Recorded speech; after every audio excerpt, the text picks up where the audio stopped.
I'm not sure if I do. How is everybody doing? Oh, there he is. Yeah, like went out for a second, and now it's back. That's weird. I don't know what's going on. What is going on, man? Dude, what's up? Not much. Happy Friday. It is Friday, right? Yeah, it's Friday. Well, Brandon, Yes, sir. what are you thinking? I got a list. Have you checked it twice? I have. But it's not just horror movies. That's all right, right? Like it's action movies. It's all kinds of shit. Well, of course, I figured we could talk.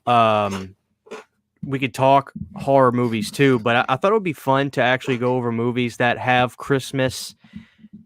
I guess Christmas is like a part of it, but it's a debate on whether it's a Christmas movie or not. And I think we should settle some of these tonight because I think some of them are a little silly, to be honest with you. I agree. Let's do that. That sounds fun. Which one do you think we should start with? I guess what's the most? I feel like the most obvious one is what? Die Hard to me. Die Hard. Yeah. Why do people think it's not a Christmas movie?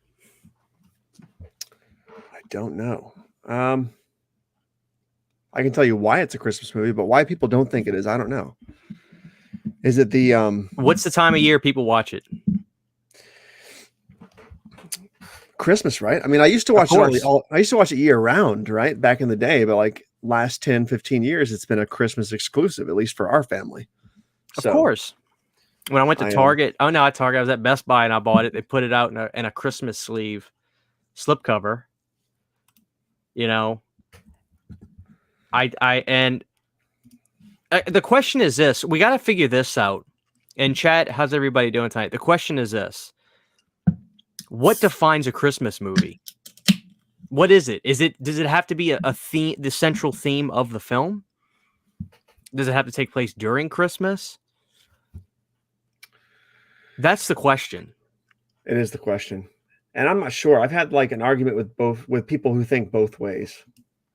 Like I think a Christmas movie should be set around Christmas. It should be, Christmas lights, Christmas trees, Christmas music, like something involving Christmas Day, or at least the season of Christmas should be an important factor in the story. It shouldn't just be, I don't know. That's a good question. Because I guess Die Hard, you could say, is incidental. You know what I mean? That it's set around Christmas time. Right. But I mean, they obviously did that for some kind of reason. But yeah, I don't know. This is going to be an excellent discussion because maybe I can figure out for myself exactly what is a Christmas film and why it's a Christmas film.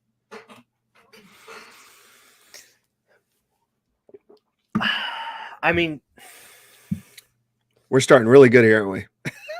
Yeah. Okay, well, here.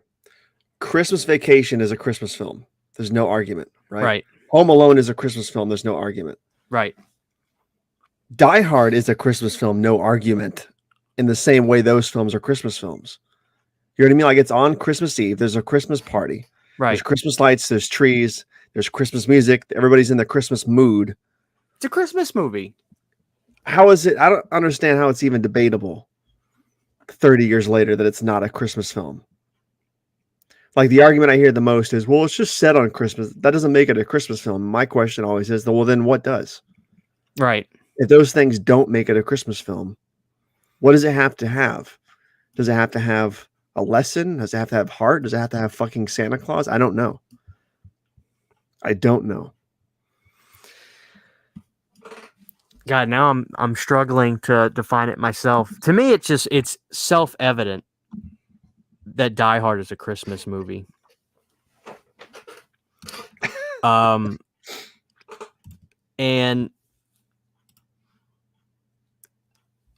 like for instance, I just watched Jack Frost tonight, the horror one. Mm-hmm. Is that not a Christmas movie? It is. It is. It's not about Christmas. It takes place during, but they don't talk about it. There's nothing about trees. It's a killer Santa movie. How is that different from Die Hard? Exactly. And on that point, I mean, Die Hard 2 is a Christmas film also. You know what I mean? In the same way Die Hard 1 is.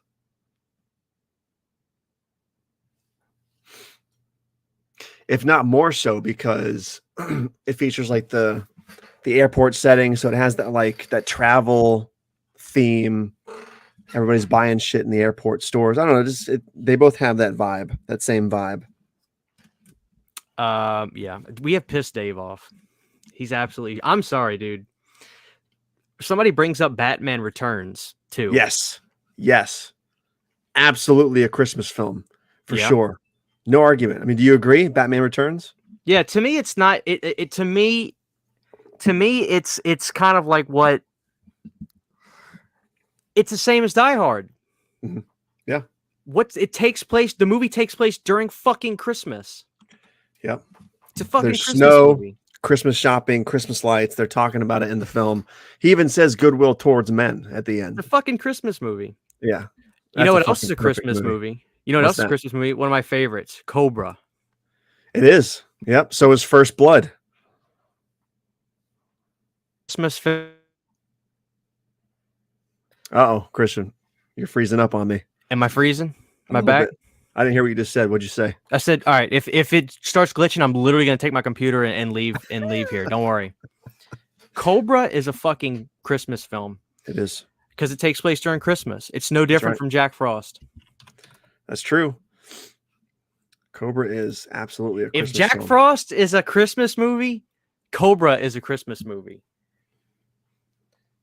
No doubt about it. We gotta talk about this though. Why does he cut the pizza with scissors? I know a lot of people that do that though. You know what I mean? Cut pizza with scissors? Yeah, yep. You don't do that, do you? It's a thing. I do not know. No, I use a pizza cutter. But it's a thing, man. It's a thing for some reason. I don't know why, but I know it's a thing. So we've settled it. We've already settled a few. Die Hard is a Christmas film. It is. Jack Frost is a Christmas film. Mm-hmm. Cobra is a fucking Christmas film. Yep. What about, guess what's the opening song in Lethal Weapon? Which song is it again? I always forget. I'm 99% sure it's Jingle Bell Rock. I think it is. That sounds correct. But yeah, Lethal Weapon's another perfect fucking example of a Christmas film. That's when it came out. The opening scene has Mel Gibson shopping for Christmas trees, but he's really undercover as a cop. I remember he's like, I'm crazy. Dude, you know what? I think I prefer Lethal Weapon over Die Hard. Oh, without question. Honest. Lethal Weapon is so good. Lethal Weapon is literally the best buddy cop movie ever made. It is, dude. The whole fucking series, too. Like, every movie's fantastic, but Lethal Weapon 1, being a Christmas film, is perfect. It's perfect. And I will agree with Ben Grimm. I actually do think Lethal Weapon is... I don't know if it's as more than a Christmas film to me than Die Hard, but certainly just as much. I mean... Yeah. And I think you feel more of the wholesomeness and, like, the family aspect in Lethal Weapon than you do in Die Hard. Yeah, definitely. And... God, dude, those movies. Do you know that they're making a fifth one right now? Well, I say right now. Yeah, they haven't started filming, have they? Well, no. I think what happened was Richard Donner was going to, and then he passed. Yeah. And there was this interview with Mel Gibson that was really sad, where he cried a little bit, and he was like, the director told me, you know, when I die, you're going to direct this movie, Lethal Weapon 5. And that sucks, but I'm really excited for Lethal Weapon 5. I just wonder if Joe Pesci's going to be in it. Oh, he's got to, right? He's got to. I wonder if Chris Rock's going to be in it. Like, is everybody going to come back again? Do you like, okay, what's your least favorite Lethal Weapon movie? 4. Mine's 3. 4 is my least favorite, but I love 4. I love every single movie, and I'll watch them all endlessly. You know what I mean?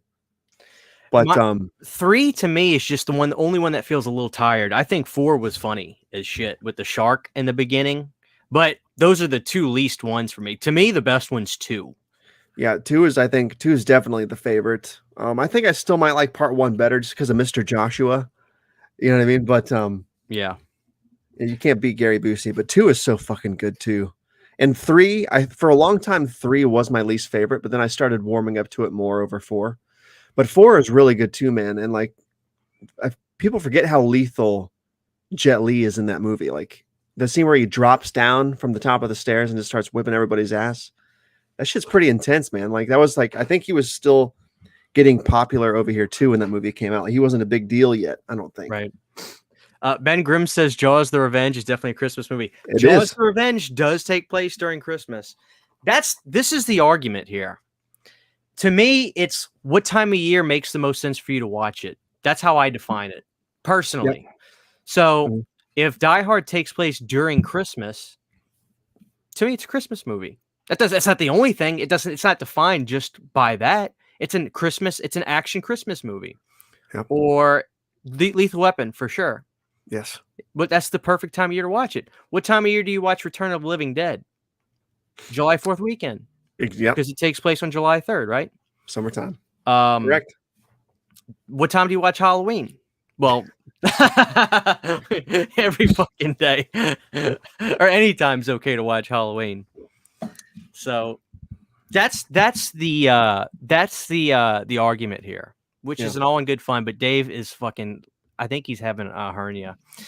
He doesn't agree. See his comments. Where is he at? Where is Dave? Give me a effing break about Jaws: The Revenge. I never thought Lethal Weapon was a Christmas movie in my life. Last Action Hero is a Christmas movie. He's trying to be sarcastic, make fun of me, which is come on. I love Last Action Hero though. Maybe he's saying that because I put out a wax melt for Last Action Hero during Christmas. Why do people hate Jaws: The Revenge? I never really understood the hate. I don't hate it, but I don't love it either. Because it's not a good movie. But it is. It's not a good movie, but it is a good movie. Right. But where does the chat stand on Lethal Weapon and Die Hard?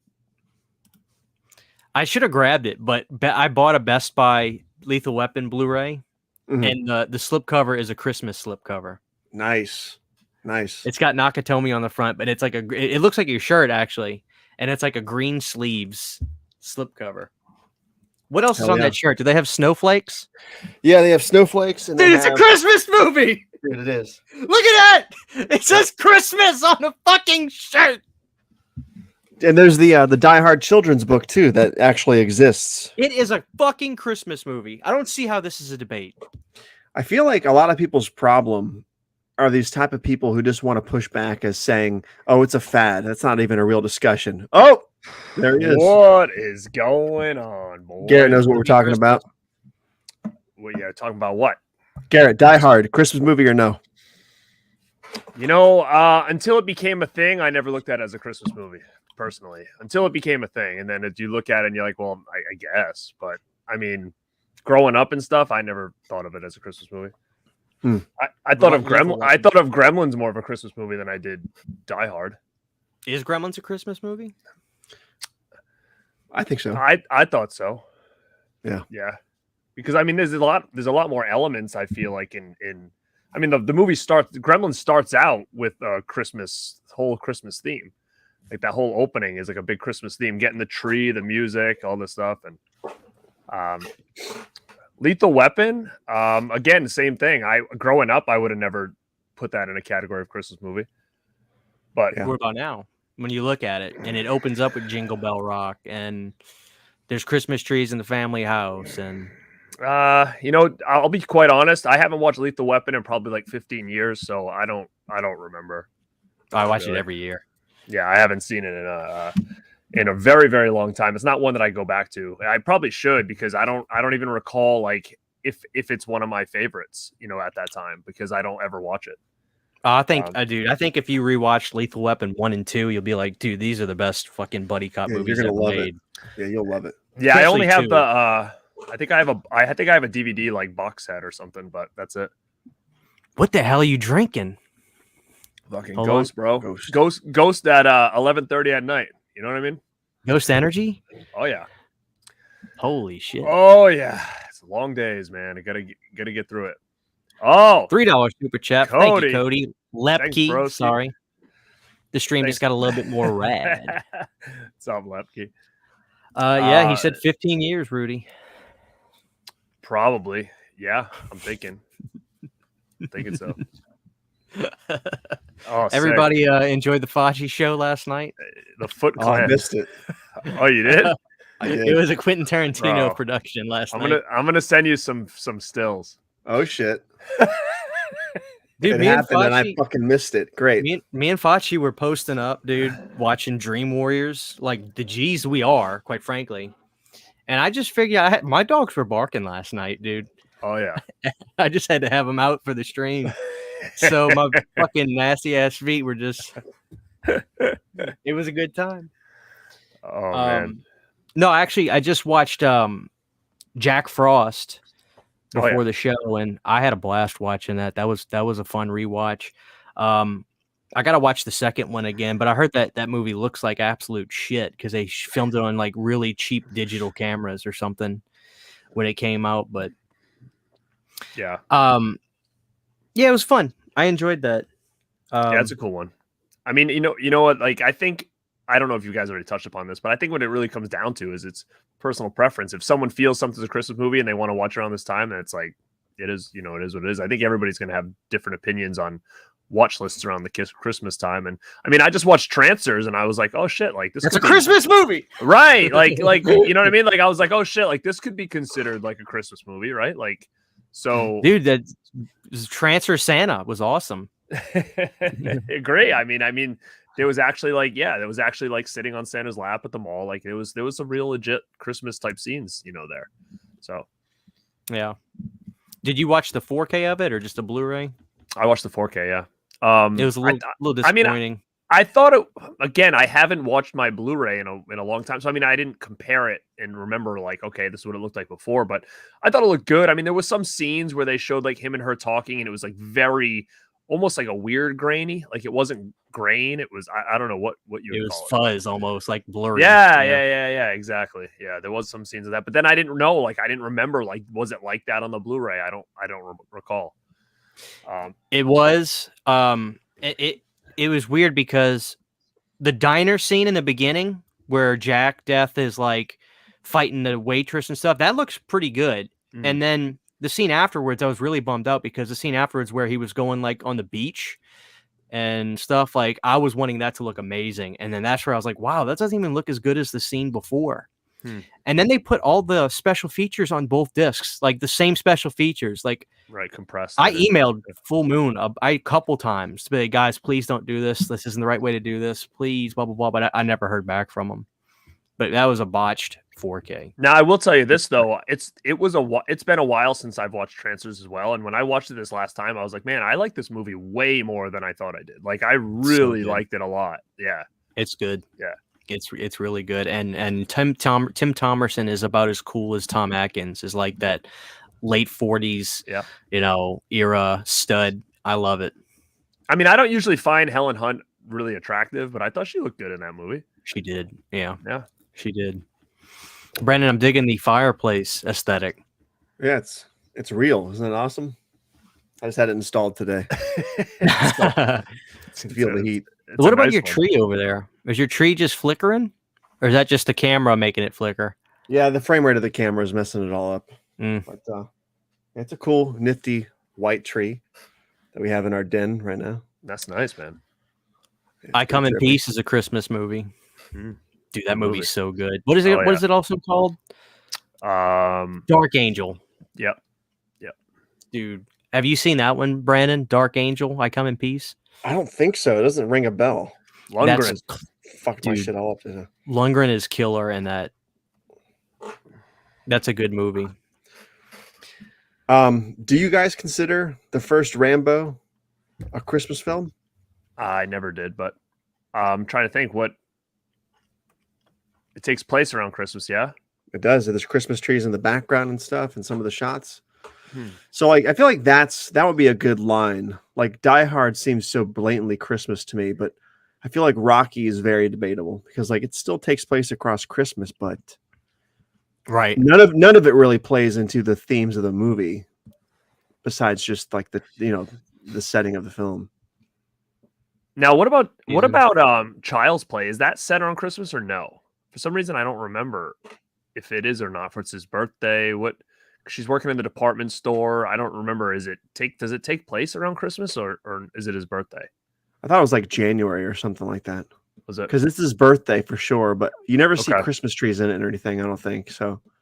I'm assuming it's probably the later winter months. I'm assuming. I guess I don't know because there's snow in that movie, right?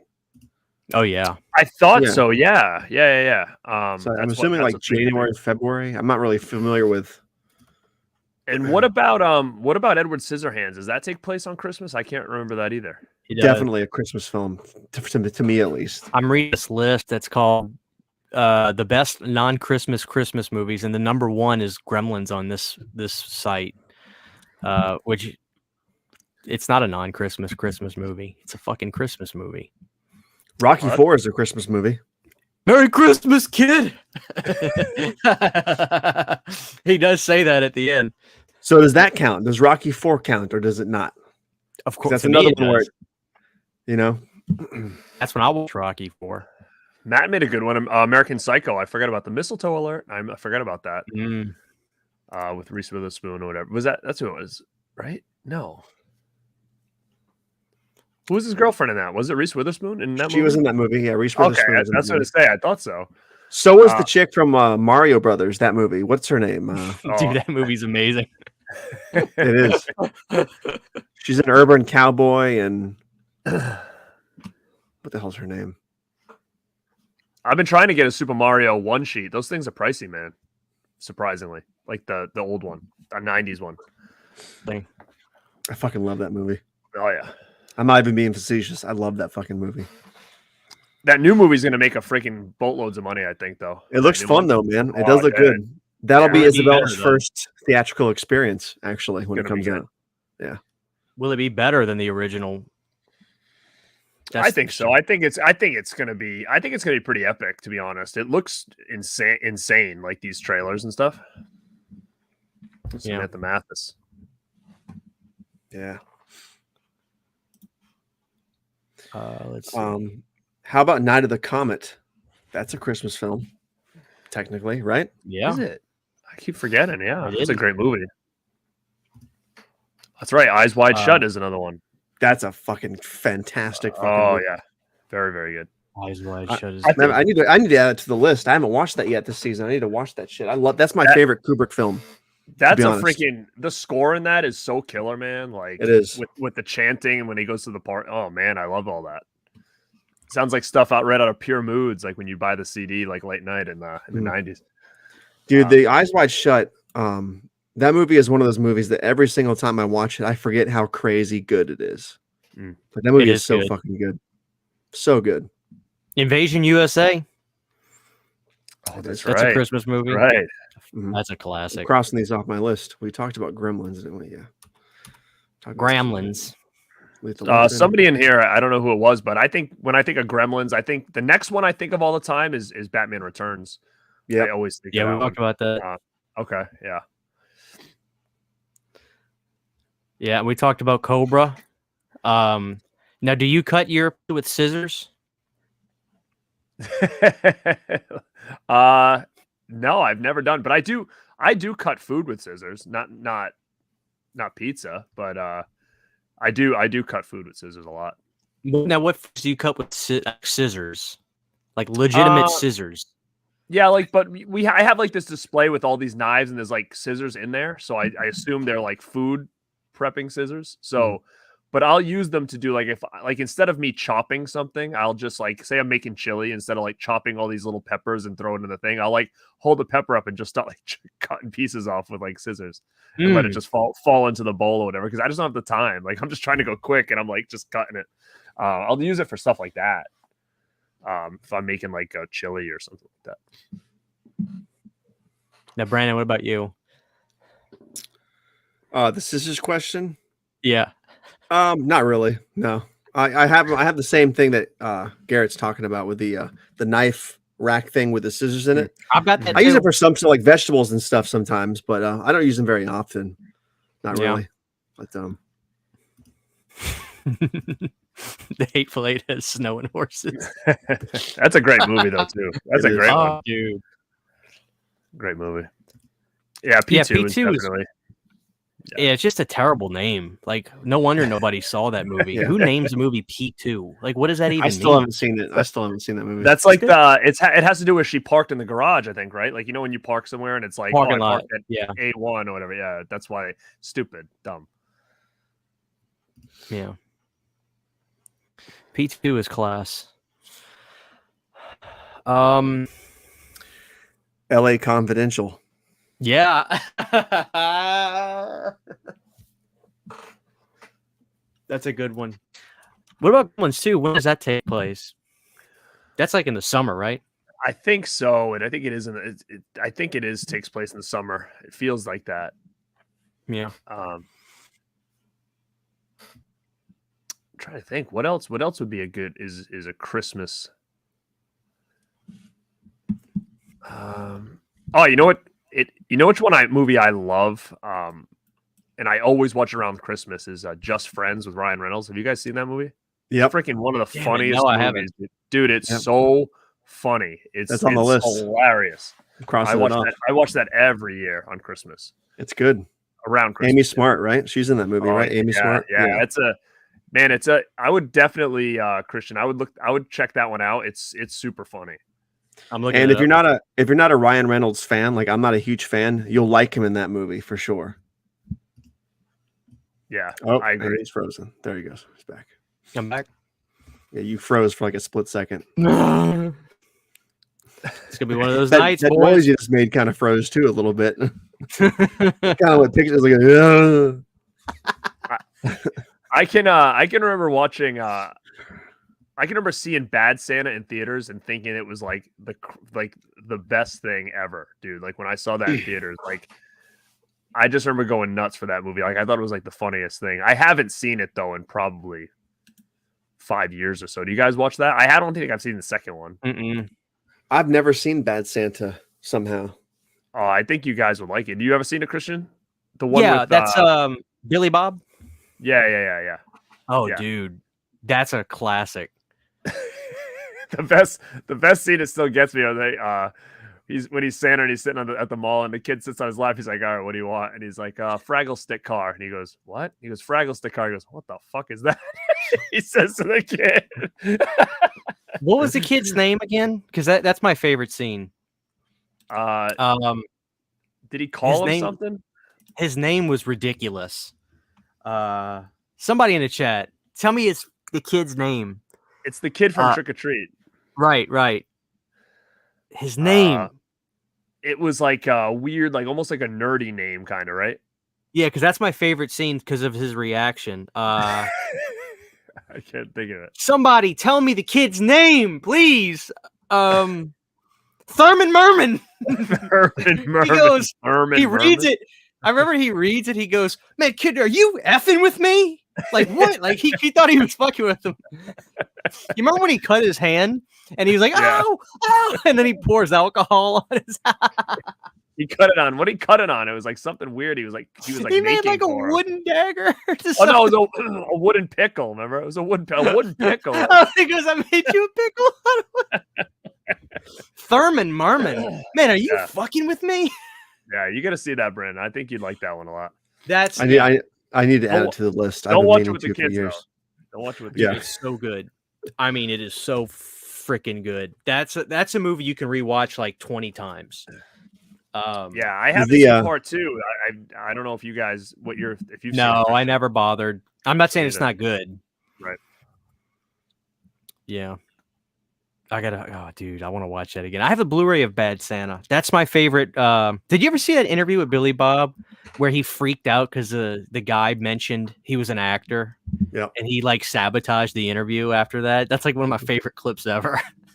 I told you, You know what what I'm ask me those questions.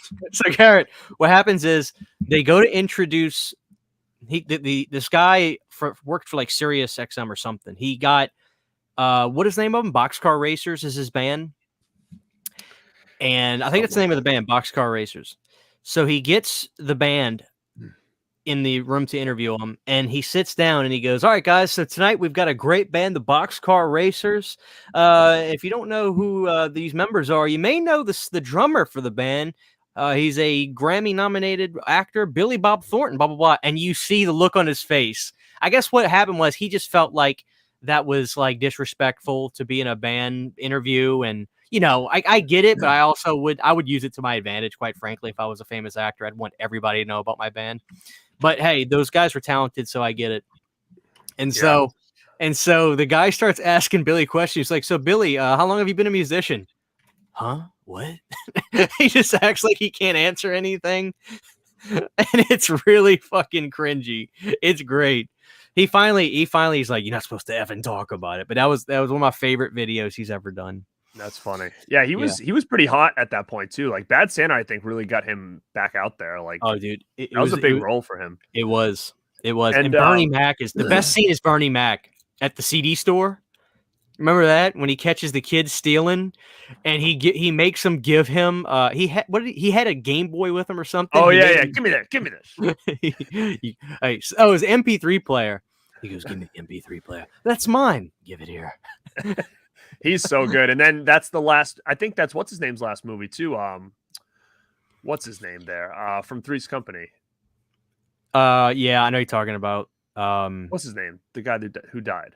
Dude, I'm so John bad Ritter. with John Ritter, yeah, he's in that, and he's so good. He's like the security guard or whatever. That's a freaking great scene where he was. What does he say to him? He caught Santa. He caught him fucking in the in the dressing room.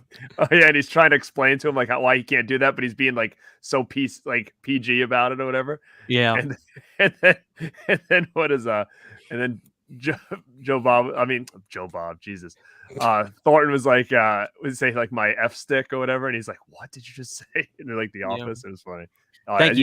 You gotta check that out. Thank you, Scratch. The Boxcar Racer was the guy from Blake. You're right. I'm sorry. You see how I can get those confused though. Who would win in a fight, Billy from Silent Night or Billy from OG Black Christmas? Probably Silent Night. Mm-hmm. Especially if like they because Billy from Black Christmas he hides, so we don't know how good he is at combat.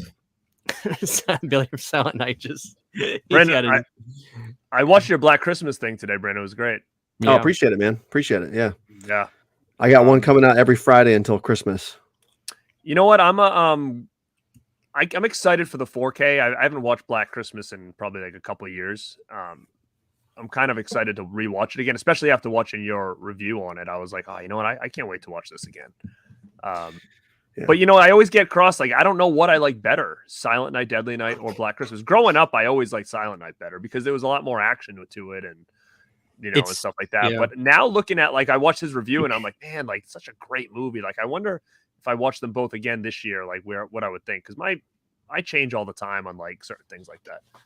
I think Black Christmas is a more legendary film, but I think Silent Night is like more fun. Black Christmas is that steak and potato that you eat once a month or whatever on that special occasion, but Silent Night Deadly Night is chicken McNuggets and, you know, it's like junk food fun, right? You know, but the best part about Silent Night Deadly Night is and I know Garrett probably does the same, whenever you watch him working at the department store, looking at all the shelves and seeing the Krull toys and stuff like that, I always try to like pay attention and look on the shelves, like what toys do I recognize? What stuff do I see?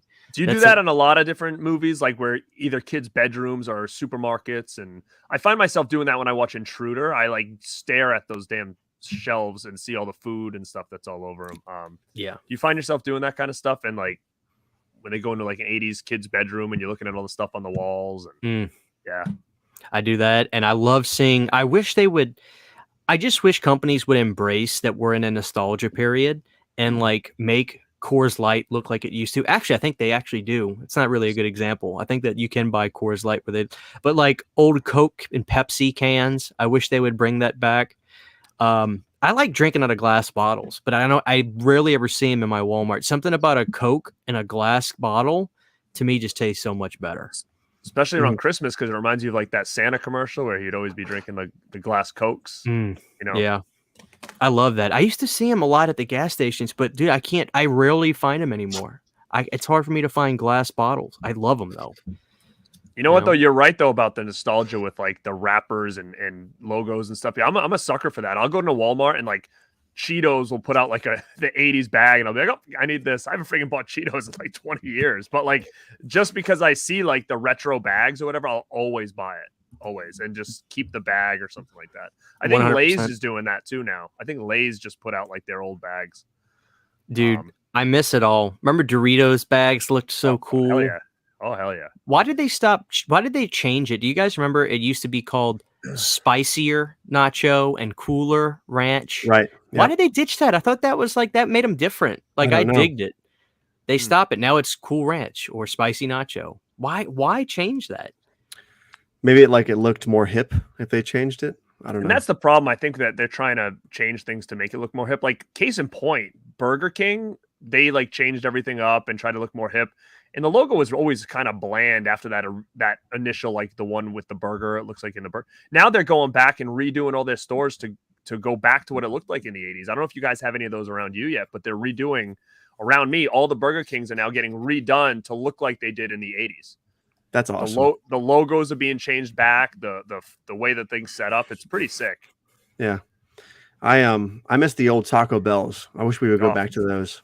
Oh, dude. Especially the way they look on the outside. The outside's just as important as the inside. I agree. You know? Yeah, I agree. That's what I miss. Even the menu was so different back then. Like back then it was like more like a Mexican restaurant menu. Now it's not. It's like kind of created their own little thing. But yeah, it was way different back then. Yeah. What was I gonna say? I was gonna go off topic for a minute. Why is Vanderhoff saying we should have been alive in the 80s? I was alive in the 80s. Yeah, I don't know about these guys, but I was. I was born in 92. Oh, so yeah, he wasn't. But yeah, I talked to my dad. I'm Garrett. I'm assuming you were really, really young in 1992, but you were cognizant, right? You remember? Oh, 92. I wasn't that young. I mean, I was in 92. I was 10. Okay, cool, perfect. Because I talked to my dad about this, and I was like, Dad, describe the early 90s to me. He goes, I remember he said, Christian, really, in some ways, to me, there was nothing more really 80s than the early 90s. He said, Chris, he goes, I remember he said, it's not like when 1990 hit, things changed. No, mullets were still as big. Everybody was still listening to records, even though people started buying cassettes and CDs. It's like it didn't really start change until, like, for me, I didn't know it's till like the mid 90s where like culture really changed. But I was like, it was like in 1990, everybody was still wearing acid wash jeans. Hair metal was still the biggest thing in the world, which it was when you look back. Some of my favorite albums are from like 90, 91 from that era, especially like the Warrants and Slaughters and stuff. Mm. But I mean, do you agree? It was, I guess you did agree, but like from what you remember. Definitely. I mean, I'm trying to think as a young kid, right? Like, so it brings me back to elementary school, and in the early 90s was more like, a lot of the neon stuff was even more popular, I think, at that point, like the early 90s, like, everybody's wearing neons and stuff, 80, like neon colors. Like, I remember neon colors being bigger in like probably 90, like when New Kids on the Block was really, really over, like around that time when like Step by Step and all that came out. Like that was so big when I was a kid. And I can remember that was like my first concert was going to see New Kids on the Block when I think was like probably 9. And how fun was that? Oh, dude, it was killer. It was like them and Tiffany opened for him and stuff. It was really cool. But I remember my mom bought my brother and I like neon baseball hats, and she's like, "Oh," and I had like a neon green and he had like a neon orange, and she's like, "Let's wear these so in case I lose you, like I'll be able to find you, whatever." And we got there, and like every freaking kid had like a neon on. Yeah, so she was like, "Oh, well, that's not gonna work." And yeah, it was. And I think to me, I feel like the transition period where like the early 90s felt like the 80s. Was about 93, 94 is where I feel things really shifted. And I also look at it from like a wrestling standpoint because I was such a big wrestling mark back then. Mm-hmm. That was like the Yokozuna era. And then like Hogan was kind of fading out in WWF, and like Luger and Brett were like kind of coming in. So to me, that was like a kind of a switch as well during that time. And then it went to Attitude Era by like 96, 97. So yeah, I think that at least 90, 91, 92 was heavily 80s still. It's like felt very similar. Yeah. Man. I just wish I wish time travel did exist just so I can go see. I wouldn't stay, but I would visit.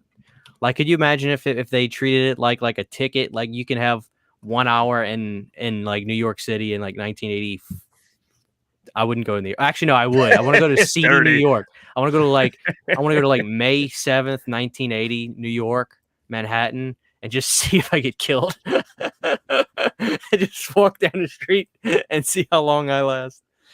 But oh, dude, it's crazy. Like, I feel lucky. Like, when I graduated high school in 2010, I feel like I was the last gasp of a generation before social media and like smartphones took over the world, because in like 2010 you could get an iPhone. It was right when they made the touch ones. It might have been the iPhone 2 or 2G or whatever, but I remember the year before that, it was like an iPhone literally was like a regular looking phone that you could just plug in headphones and play music.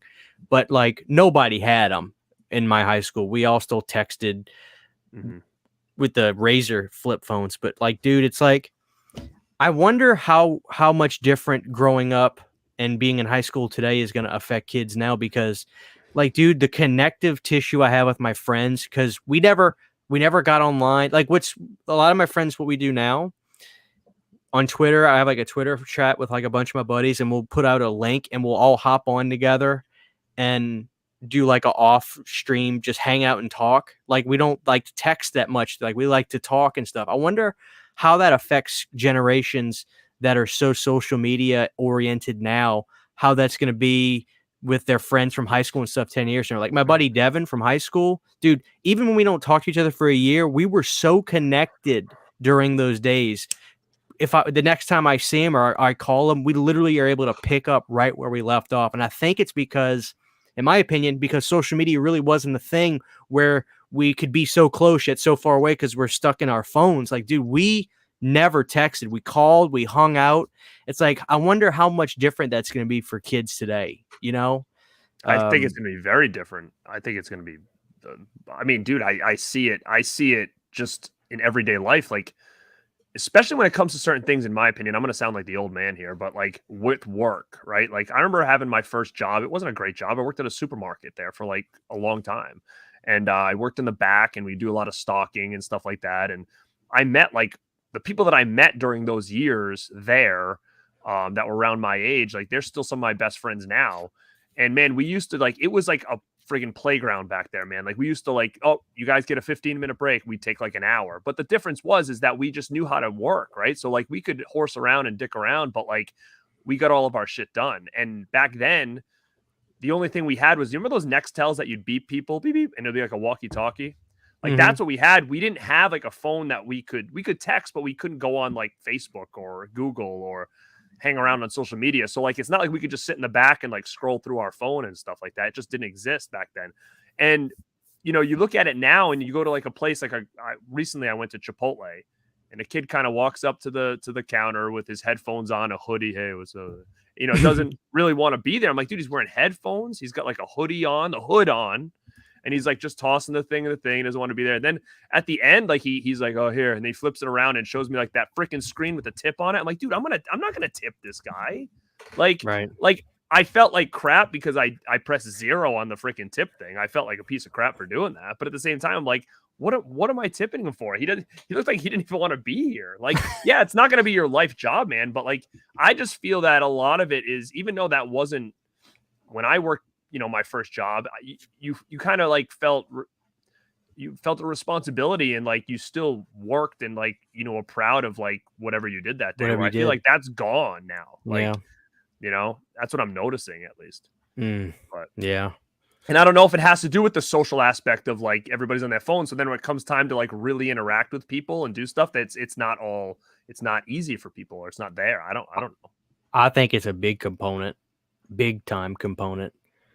You know, it's just making everybody so disassociative from like reality, you know. And man, I just can't imagine, like, dude, you remember when all of us were kids, dude, 2000, 99, 98 and later for y'all. But like, dude, on Saturday, we all, like, I remember on Saturday, I literally opened my front door and just went outside and waited till my friends came outside, and then we'd meet up and play.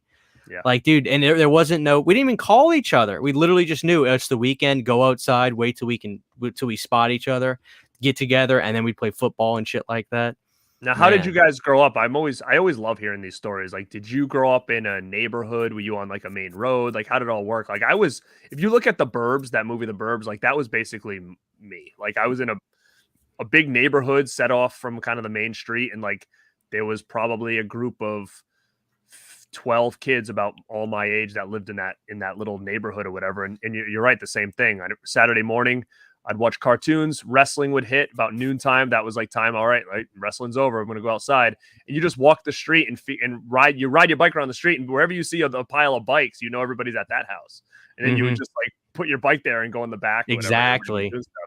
So now I'm just curious, like, did you guys grow up in a similar situation as far as, I know a lot of people based on how they grew up and who they had access to, it was probably different, right? Yeah. Go ahead, Brandon.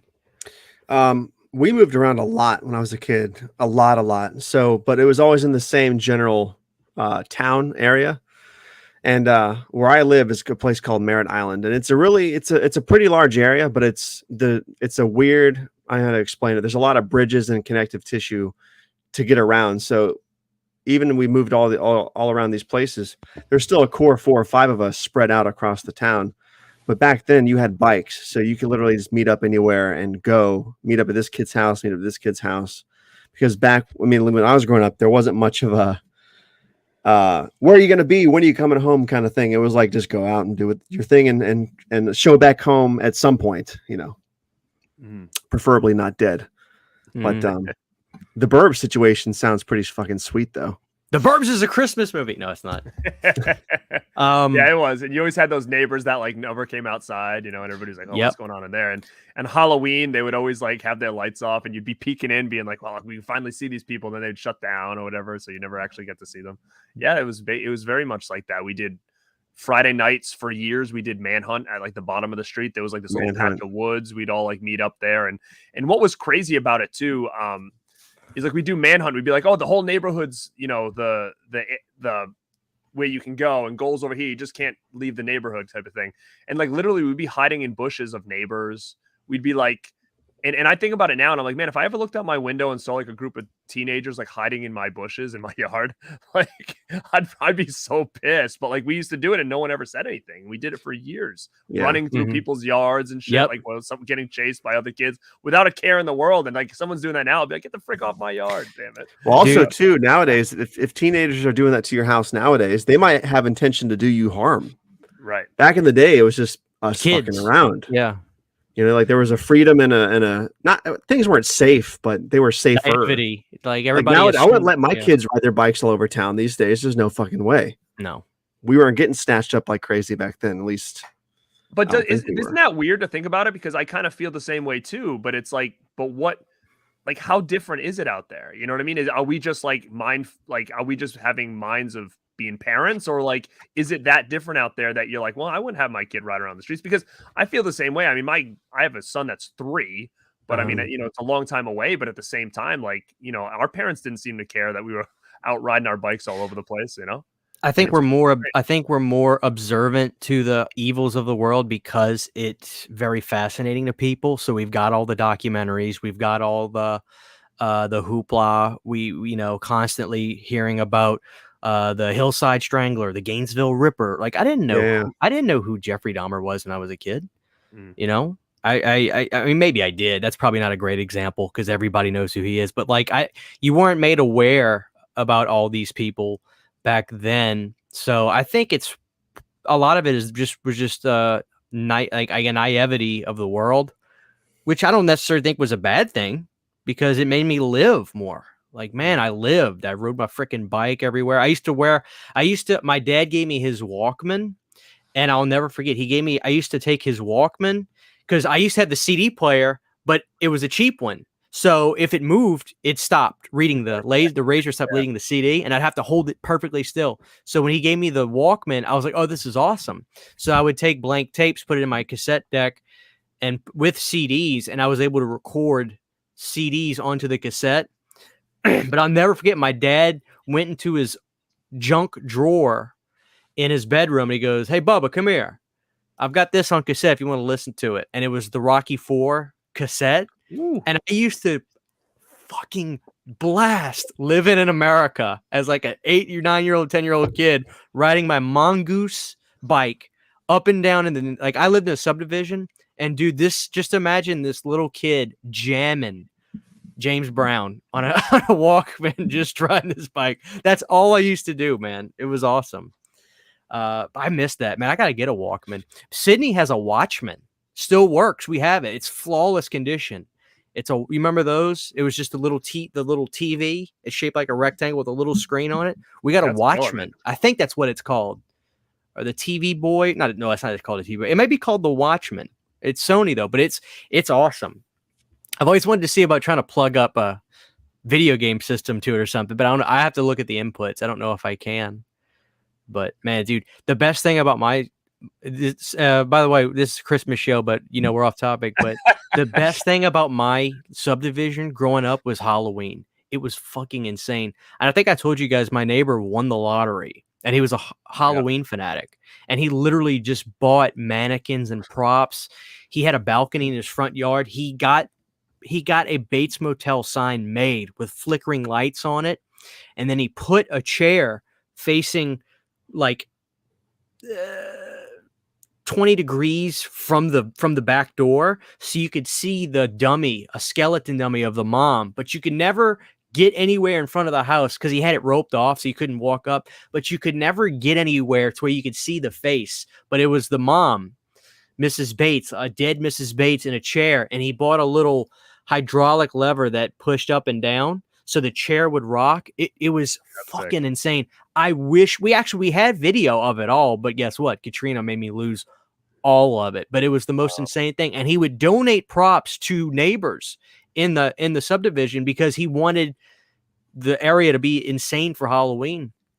And so he gave us some, and he gave us this table with a buzz saw with a dummy girl where the stomach was cut and there was blood, everything. And he gave us a ghost face with a green mask. I swear to God, it was from the 90s. It was a Fun World ghost face mask. It was green. I know for a fact. I'll never forget, but it was green. How much are those things worth nowadays? That's what I want to know. And this was 97 or 8. So it could have been made before Scream 2, the movie. I don't know, but it was a green ghost face mask. Yeah, they had green ones, orange ones, and pink ones before the Scream thing really took off. How old were you around that time? I mean, how old was the neighbor? He was probably late 30s. He was a single guy. Would you? I was going to say, how killer would it be if you could find that dude and be like, dude, I want you to come on my show and we're going to talk about this. And I want to know, like, what you remember, what you bought, all this stuff. How killer would that be? It would be insane, but he died in Katrina. Oh, he did? Yeah. Oh, holy shit. Yeah. Oh, dude. Wow. My neighbors to my left are all dead. My neighbors to right are all dead because storms came. Maybe Brandon can relate to this. Storms passing through New Orleans became so a part of the yearly ritual that people stopped being afraid of it. When I say we evacuated once a year for a hurricane that was coming through, and we just kept surviving. The last time that there was damage in New Orleans was in the 60s because my grandma tells me about it. It became so routine for us to leave the town because of storms that we never thought anything about it. So guess what happens after that, Garrett? People just stop fucking leaving their homes. Complacency. And they don't think it's so. When Katrina happened, dude, this story is insane. My neighbor to my left, Mr. Emil, they stayed, and he told me we got to see him one time after Katrina. Believe it or not, he ended up in the town that I live in now because he got evacuated by the military up here. He said, what happened? And he says it's the worst thing I've ever experienced in my life. He goes, the wind is so strong, literally it's moving vehicles. They're bouncing down the road. He remembers seeing my family's Saturn View, which was like a SUV, moving down the road, literally bouncing up and down the street. The winds were like 120 or something. It was insane winds.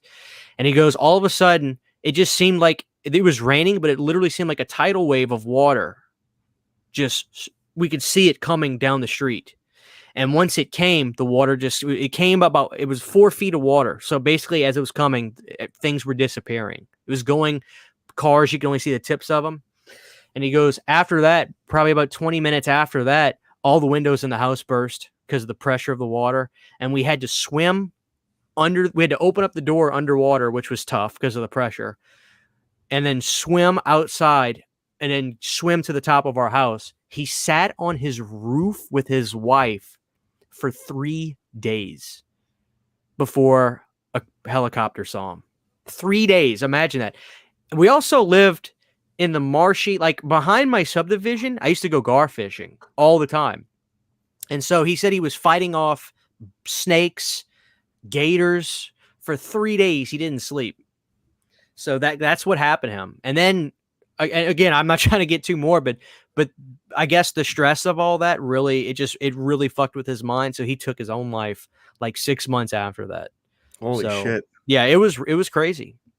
But that's what happened, man. We got so complacent. I mean, literally every year in September, it was like a week off of school and we just took a vacation. We actually legitimately started taking vacations. Like when we had to evacuate, my dad would take that week off and we would go to Schlitterbahn in Florida or something. You know, I don't know if I'm pretty sure that was in Florida. It's like this water park, this crazy name Schlitterbahn. It's fun to say, but that's what we did.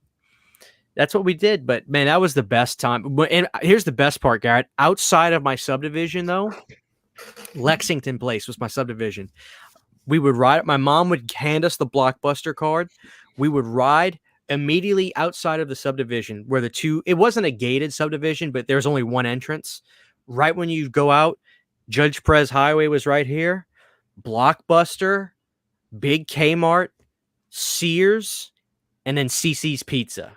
Like that was right outside of my subdivision. So we would go to CC's, me and my brother. My mom would give us $15 because CC's was cheap. It may still be that cheap. Dude, we would slang some pizza. They would kick us out sometimes. We would just eat and play Hydro Thunder. That's all we did was play that damn wave racing game, Hydro Thunder, that arcade. I fucking loved it. And then they got the Terminator 2 one, which One Up Arcade has made, and I'm seriously like this close to buying it because I want the Terminator 2 arcade game with the guns. I fucking love that. But we would go to Blockbuster. My mom had the thing where you just pay whatever a month and you literally just watch rent and just, you know, dude, it was awesome. It was freaking awesome. That was the best life. And Kmart was the best. I wish Kmart was still around. They had one an hour from me that finally shut down a year and a half ago. And it was pitiful looking on the inside. They literally hadn't updated anything since probably like 90, 91. Everything was just so old. But as a matter of fact, they had a CRT TV for sale in like 2016 when I started working in Shreveport, which is like an hour from me. They had a CRT TV for sale still. I should have bought it. I love all that stuff, like the old school department stores. You can find some crazy shit on YouTube, like home videos of people with camcorders, like working at Caldor or Kmart or whatever, like back in like the 80s and 90s, and right, they show like all the different things. I think there's like a Kmart, you know, like somebody bought, like, you know, one of the tapes that they put over the loudspeaker that had all like the commercials and then would have music, and then it'd be like, now at Kmart, buy this. There's people that have uploaded those tapes like to YouTube, and it's just a wild thing to listen to, like Kmart, you know, commercial audio tapes or something like that. It's wild that people still have that kind of stuff. Yeah. Did anyone own 2 VCRs back in the day to make bootlegs of rented movies? That's got Brandon Tabato written all over it. Definitely did. So what did you do? You used to rent them from Blockbuster and then put the tape in and then put a blank blank Panasonic VHS in and just we could only do it when we were visiting my grandma's house because we didn't have 2 VCRs at home. Grandma did? When we visited grandma's house every other weekend or so, she would have the double VCRs and we could do it then. So if I rented a movie from Videoland or Blockbuster and it was something I wanted, I took it over there. And I still have some of them in rotation, but I think there's like a collective 10 or 12 tapes that I recorded over again. And back then, depending on the speed and the time of the VHS tape, you could have multiple movies on the same VHS tape. So there's one floating around that has like Trilogy of Terror 2, and Madball's gross jokes and all kinds of other shit on the same tape. I miss that shit, man. So good, dude. Is that that was the cartoon like movie thing or whatever? Yeah. That that I was recently bought again on VHS, the actual VHS, but I do miss those days, man. Because that was like making cassette mixtapes on a VHS. Yeah, I miss that shit. Did your grandmother was a bootlegger, basically? Yeah. A bootlegger, bootlegging movies. Hence the term "dirty money." I remember sometimes you couldn't do it. Like some of the VHS tapes had the lock thing. I forgot how they did it, but I didn't know. It was like I didn't know how to tab right, and I didn't know how to pull the tabs out at the time. So some of the tapes I didn't get to record. Is that what Dave is talking about? A copy guard protector? Yeah. Yep. Hey, so Matt says, did anybody buy a rewinder? So what is a VHS rewinder? Is it literally just an electronic thing where you set the tape in and it rewinds the tapes? Like but very it's loud fast. as hell too. Yeah, my neighbor had one. I used to think it was the coolest thing because it would rewind the tapes like that, like real quick. Yeah. It's better for the heads of your VCR because you're not wearing them out and shit. You know what's the best thing about VHS? Like, no lie, the absolute best thing about VHS, because my Blu-rays, every now and again I can do it. I don't know if there's a setting to do, but like, let's say I stop watching one of my DVDs or Blu-rays. When I turn the Blu-ray player back on, I typically have to go find the scene I want. But on VHS, to be able to stop the movie and then literally start it literally at the precise second you stop, why has the convenient stuff like that not been replicated to today's technology? I know it kind of has, but it's literally a crapshoot. When I say every 15th time I may stop and start a Blu-ray and it does that, I'm always like, how the fuck do I get this to happen every time? I agree. I think I think it just depends on the movie, maybe, or something, because I've noticed that too. Sometimes it will and sometimes it won't. DVDs never did, though. DVDs, I think it was DVD, right? That just automatically started you right back to the beginning. I think Blu-ray was the first one that did that, no? Or DVDs as well? I had one DVD player that was really good about the memory. Like you could put in the same DVD a while later and it would pick up where you last stopped it, which was really strange. But it was only that one. So I'm not sure if there's a special memory kind of thing for some of them or what, but that's something I got to figure out about, because it's always this random thing where all of a sudden it'll rewind it. It'll play right from the spot. I'm like, what? So that's one thing I do love about VHS always. They're memories too, man. So if you come across a VHS from your childhood and you pull it out of its case and you see that like it's somewhere in the middle, like the tape isn't rewound to one side or the other. And you're like, that's where I stopped watching this movie when I was 9 years old. Like that's weird. Wild. That's wild, man. Isn't it crazy how VHS nostalgia, it's like, it's still hanging on. You almost wonder, why don't companies mass produce VHS tapes again or do it kind of like vinyl? You know, it's like, could you imagine if for some reason Paramount was just like, guess what? We're putting Friday the 13th Part 3 on VHS in a clamshell. Fuck yeah. Especially if it's like a widescreen VHS. That'd be funny. I mean, dude, you know what? Like, like crazier things have happened. I think the problem is that they just look, like you said, they might have to do it like a different way, because trying to watch a VHS tape on like a 65-inch TV is not. It makes it look worse. You know what I mean? Like, I've been starting to like collect some VHS lately, just because again, I sold 90% of my collection back in 2008, and like every once in a while, I'll try to just grab a few different like titles that I really liked in good condition, and I go to play them in the thing just to see, and I'm like, oh, it looks so terrible that I have to. I'm like searching for like a smaller old school TV to like just run these things on. Yeah. Because it just looks so bad. So I think that might be the issue, is that's going to screw up like the TV situation. But I mean, man, cassettes are coming back. I mean, who would ever in a million years thought that would have been a thing that they're starting to, isn't that crazy? Oh yeah. That blows my mind, man. I love cassettes. I know cassettes are cool and stuff, but I always felt like cassettes were looked at as like the worst of all the wasn't it like vinyl was the best and then CD was next? Like, wasn't cassette kind of almost like this like redhead stepchild? Like, I feel like it really was. It really was. Cassette was definitely the blue collar, video. I mean, music format. But dude, I tell people cassettes sound good, but you got to have a really good like deck. Hi-fi player. You gotta have a good player that can read the film well. Like, dude, I have a fucking banging double decker JVC. Nice. Is it JVC or Panasonic? But it's a nice one. It's a double decker, and it was an old DJ player. So like, it's got the button where you can play both and blend. So back in '94, when DJ whatever. But he would have New Kids on the Block, and then he would have Boys to Men. Ooh. He could play one, and dude, the technology on it is insane. You can skip songs on it. It reads the wavelength, or it reads the audio length, whatever it's audio. What do you call it? Audio waves. It shows the audio waves while it's fast forwarding, and once it finds the gap, that way it knows that's where a song ends and the next one begins. So you can literally skip tracks on my cassette player.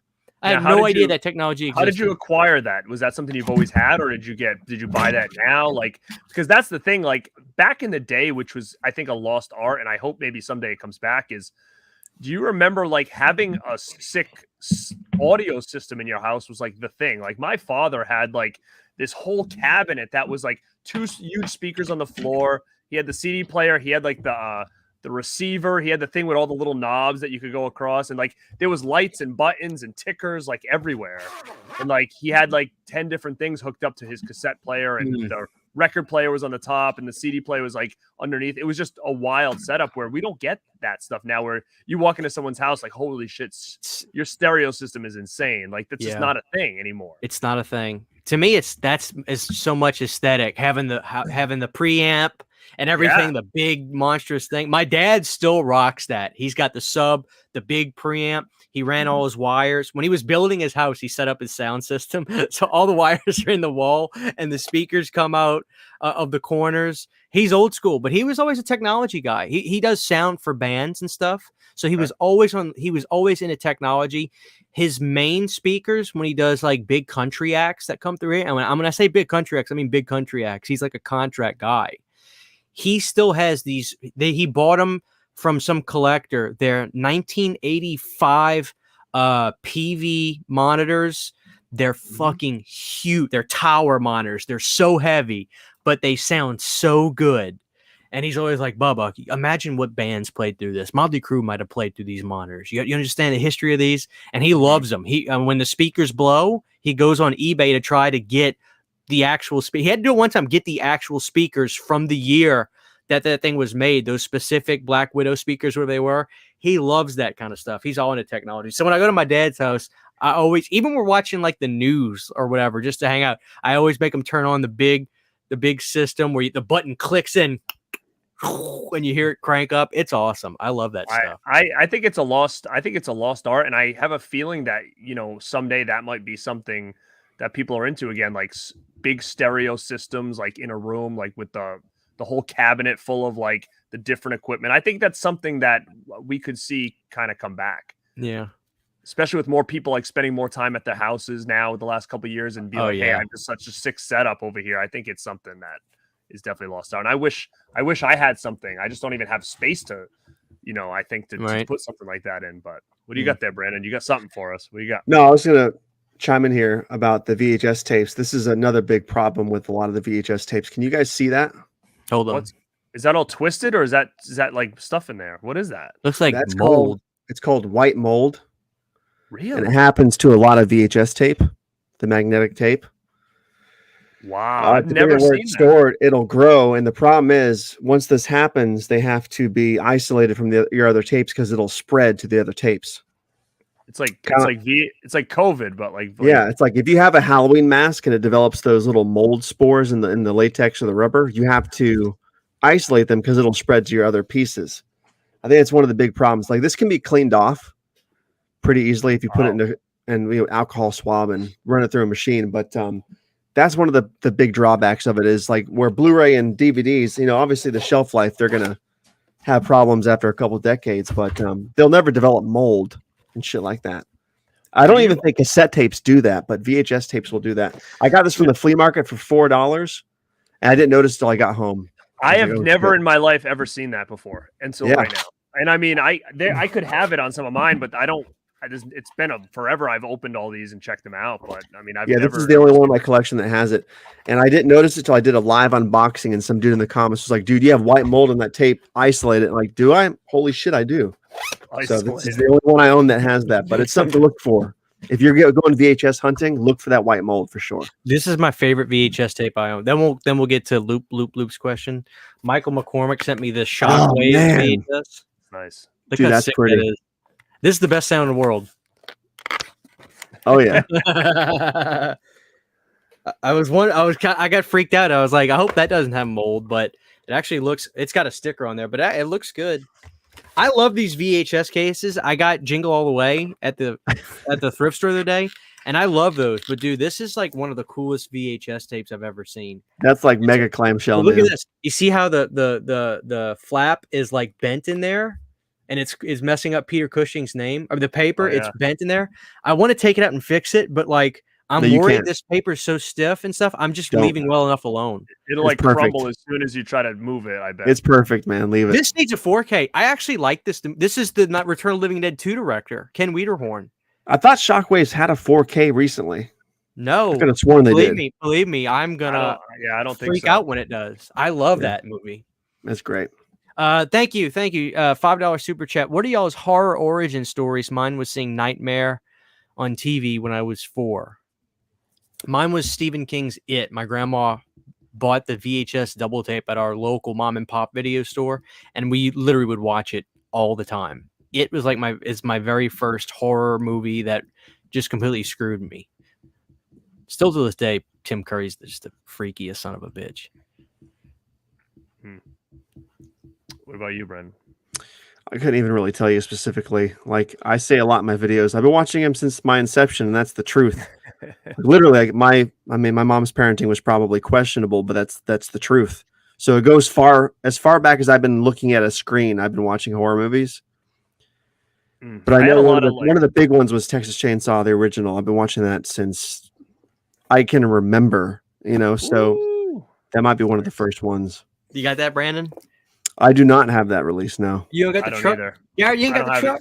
No, it's one when I came out, I was like, this is stupid. I don't want this. But now that I don't like those kind of. But now I want it. Like now I'm kind of like I kind of have FOMO about it, to be honest. It comes with an apron. Do you guys know what turned me off of collecting those kinds of box sets from movies? Do you want to know what it was? The price? I'll show you right now. Here, watch this. Oh shit. I love how it looks like Brandon just disappears into darkness whenever he walks off. And he knows exactly where everything is he wants to talk about, too. It's like right there. Boom. This bullshit. Right here. Oh, yeah, because like the Scooby-Doo thing, right? What the fuck is this? Oh, dude. What about, the worst one was Total Recall. Remember that bullshit with that Mars tin where it's like, it had like this little cardboard thing that held like the circle. It was awful. Terrible.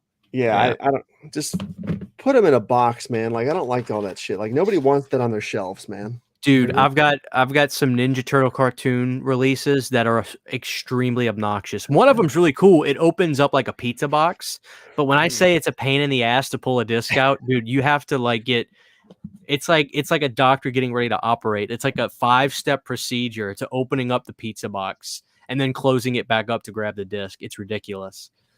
Dude, the Alien Quadrilogy on DVD. Did you guys have that? That was a pain in the ass too. Yeah, I've got the Blu-ray. Like every disc folded out into a huge. I was gonna say it folded. Yeah. I've got the Blu-ray set of that, but it's like a book. Mm-hmm. But, did you answer the question, Brandon? What was the question?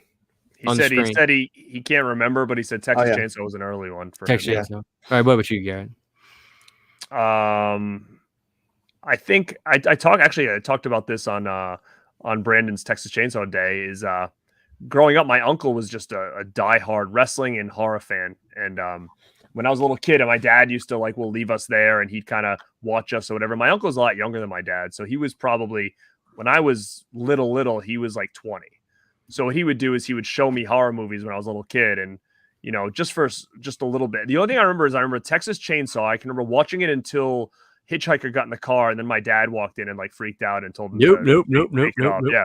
And then the next one was Friday 13th 3 because he was trying to explain to me about the 3D, and I remember him showing me the scene with the yo-yo and all the stuff, and he would tell me oh, in the theater this was so realistic, it was coming out of the screen, and those are the two biggest things I remember. But I didn't watch the full movies at that point. I just watched pieces, but they stuck with me for so long. And then he ended up buying me those Fright Flicks cards because I was a big baseball card collector, so he bought me those, and I saw a lot of scenes in there, the Fright Night ones and all that stuff, and I kind of sought out Fright Night, and that was probably the first horror movie I remember watching front to back was Fright Night, but it was off TV too, so it could have been cut. and then I just became obsessed with it. But I did have a lot of like gateway stuff. Like I was always into TV shows and stuff that had horror elements and action figures that had horror elements to it. Like I was always really big into that stuff. All right, we got to talk about your poster situation for a second, dude. Those have been up there for way too long. I know. I got to switch them out. Yeah. Well, what do you have in mind? I was going to try to do some holiday, like Christmas related ones, and some 80s ones. And I don't know. I don't know what I'm gonna do. I don't have a lot of Christmas ones that'll fit in there because a lot of my one sheets are 27 by 41s, and those are only 27 by 40 frames. Yeah. So that's going to be a problem. Like, I mean, I have Gremlins that'll fit in there because I have like a repro that's signed. I have Just Friends, actually, if I want to just do all Christmas stuff. I have that one sheet that'll fit in there. I'm trying to think what else I have for Christmas related. Child's Play. Child's Play, I have that. Yeah. Yeah, I don't know. I'd have to think about it, but I was going to try to change those out to more 80s stuff for a show that I have coming up next week. So I don't know. They'll be changed up a little bit, but I don't know. For some reason, I like those ones, probably because they're just not your regular, ordinary movies that you would see on people's wall. It's not like the mainstream Halloweens and Friday 13th. And What I like the most, like those. what I like the most is the people under the stairs. Every time I see that behind you, I say to myself, no, that is a cool poster. Like every time, at first I'm just like, that's kind of cool. But every time I look at it, I'm like, no, that's actually a pretty cool poster. It's a cool poster. Do you want me to tell you a cool story about that poster? I don't want to keep going on. No, we'll touch on Christmas again before we wrap up. Okay. So I went to the shows always go. A couple of years ago. I went down to Atlantic City for a convention. It was like a Lost Boys reunion, and I drove down there, and I only stayed for like 12 hours because I had to get back for a wedding. But it was a Lost Boys reunion. I had VIP passes to see Corey Feldman performed live, Tom Mack performed live, like in this VIP hall and all this stuff. Right. So I went down there with some friends and was going to I got a lot of Lost Boys people done. And they had a People Under the Stairs reunion there as well. So I was like, all right, you know what? I'm going to bring this poster that I have. It's an original one sheet. I'm going to try to get it signed by a couple of the cast. And I don't remember exactly. So you had Sean Whalen was like sitting there. What's the kid's name that played Fool? What's his name in real life? Do you guys know? He was in Sandlot, right? Yeah. Was he in Mighty Ducks as well, or just Sandlot? Maybe just a Sandlot. I forget his name though. Damn it, Brandon! Beat me to it. Stop it, Brandon. He's typing. Brandon Adams. Yep. Okay, so he was there, and I was like, "Oh, I'm definitely getting them." And like, I was like, "I'm definitely getting them." There were two main characters in the movie, and sitting in between both of them at this long table was Jan Burt, he played the main guy under the stairs. Like he was kind of like one of the main, I don't know, not zombies, but he was just one of the people under the stairs, basically.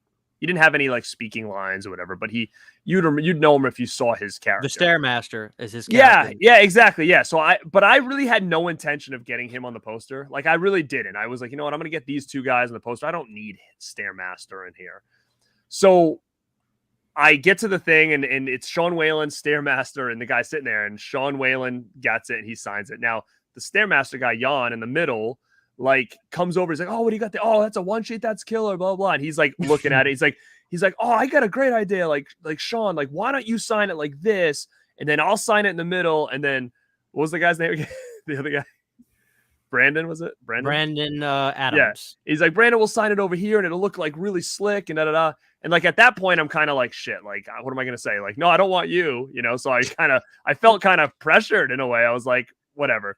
So the guy like orchestrated this whole way they were going to all sign it to make it look really clean. And it looks freaking fantastic.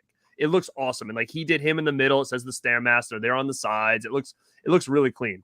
And, after I was done, I paid all the money to get it. And I was like, oh, what the hell? I can't believe I got that guy to do that, blah, blah. So then later that night, I was kind of like bummed out about it. But then I went to that VIP party where Feldman and all them were performing. And I'm kind of just hanging out by myself there. There's like a couple people there, but a lot of like celebrities were there and stuff. And right. He comes up to me. Hey, he walks up to me. That guy, Jan Burks, the Stairmaster, comes up to me. "What's up, man? Remember me?" I'm like, "Oh yeah, man. Like you signed my poster." He's like, "Oh yeah." So he bought me a drink. He's like, "Oh, come over here and let's hang out." And it was the guy Brandon, Billy Worth, and what's his name there? Paul, the one who died. Oh my, Brooke McCarter. So this guy like brings me over to their table. He's like, "Hey, sit with us, man." And like he's like, "Let's do selfies." So I have selfies with like him and like Brandon and like Billy Worth and stuff like all night long at this like VIP party. And I'm thinking to myself, like, thank God I got that guy's autograph today. I ended up hanging out with like Billy Worth like the whole night. And it's like, if I didn't end up getting that guy's auto, I would have never did that. But yeah, he was such a nice guy. It's kind of a wild experience that guy came up to me and like, "Hey, come hang out with us." And I'm thinking to myself, awesome. like, was I the only guy who got his autograph that day or something? He was super cool. And when you hang out with guys like that, you don't talk to them about the movie, right? You just shoot the breeze. No, I just kind of shoot the shit. Yeah. You know what I mean? I never really bring it up, but he was kind of doing all the talking. He was like introducing me to everybody and stuff like that. It's kind of wild. And I was like, thank God I got that guy to sign my thing. Yeah, well, that's awesome. That always makes me wonder, like, if I ever, for some reason, have the opportunity to talk to John Carpenter, what would I talk to him about? He's a tough one to talk to, I'll tell you that much. But I think he'd be easy to talk to as long as you don't ask him about a few things. Don't ask him about Halloween. Don't ask him what inspired him to make this movie, because he hates that word. Everything is very practical to him. I think if you talk to him like, dude, like, have you played that new Modern Warfare, or just like basketball, or just like, I think he'd be cool to talk about anything. I think if you get him in the right, like if he came on this show and you interviewed him, he'd probably be fine. But if you're at a convention, you're trying to gonna talk to him there, I think it's like that's brutal, because I've met him a couple times and it's like they just rush you through the line. You barely even have a chance to take a picture at that point, Yeah. But I think if you got him on a show, I think that he'd probably be way better. The one thing I would like to talk about with John Carpenter is making it Memoirs of an Invisible Man, because I just want to be like, dude, tell me how crazy Chevy Chase was like during that time, how insane. And I know he says it wasn't a good experience, but I'd like him to talk a little bit about that. But like, I can't imagine asking him anything about Halloween. The only question I would ask is, how annoyed are you that people talk to you like when people ask you about Halloween? That's the only Halloween question I would ask him. I'm sure a lot of people like that with those big movies. I met Peter Weller, and he's another one that's kind of like, he could be give or take. When you meet him, he's kind of like, "Hey, what's up?" Da, da, da. And I brought up to him, "Hey, I just want to let you know, like, I'm a huge fan of Firstborn. Like, he's such a great job." And I said that to him, and he like lit up like a Christmas tree. He's like, "What? A switch flip?" Like, yeah, like because he probably is like, no one ever talks to me about this. Everybody wants to talk about RoboCop. I brought it up to him, and he like looked at me, and he's like, "Oh, you like that?" I'm like, "Yeah." And he's like, "What do you like about it?" And I was like, "Dude, I think you're acting so great in that." I said, "I talk about it all the time." He's like, "Oh my God, I appreciate it so much." He's like fist bump or whatever. And I'm like, "Wow, this is Peter Weller," because I've heard so many stories about him being like just so very standoffish. So I think what it was that you caught him off guard, instead of being like, "I thought you did great as RoboCop." Like he's probably so tired of that, Yeah, and I'm sure a lot of these people are the same way. Well, I wonder if he feels, are people coming to see me, or they're just coming to see RoboCop? You know what I mean? Mm. Did I tell you about what happened with me and Bill Moseley at Scarefest? That was awesome. So that was Nick's first convention, and we went to Scarefest, and we were trying to figure out who he was going to go meet. And I was like, "Well, there's Bill over there. His line's not long." So we went, and he got in line to meet Bill, and I was with him. So Nick got his picture and autograph with him. And as we're about to walk away, I'm with Nick, and I said, I went out to shake Bill's hand, and I said, "Hey, Bill, I just want to say I really enjoyed Prisoners of the Ghostland. Like, you were awesome in that." And same exact thing. He stopped. He goes, "Yeah, that was a good movie, wasn't it?" I said, "Dude, I'm a big Nick Cage fan. When I saw you were in it, it was all the better." And he goes, "Hold on a second." He pulled out a picture of him with Nick Cage from Prisoners of the Ghostland. Wow. Mind you, his table was only Otis and Chop Top on the table. That was it, because that's all anybody asks for.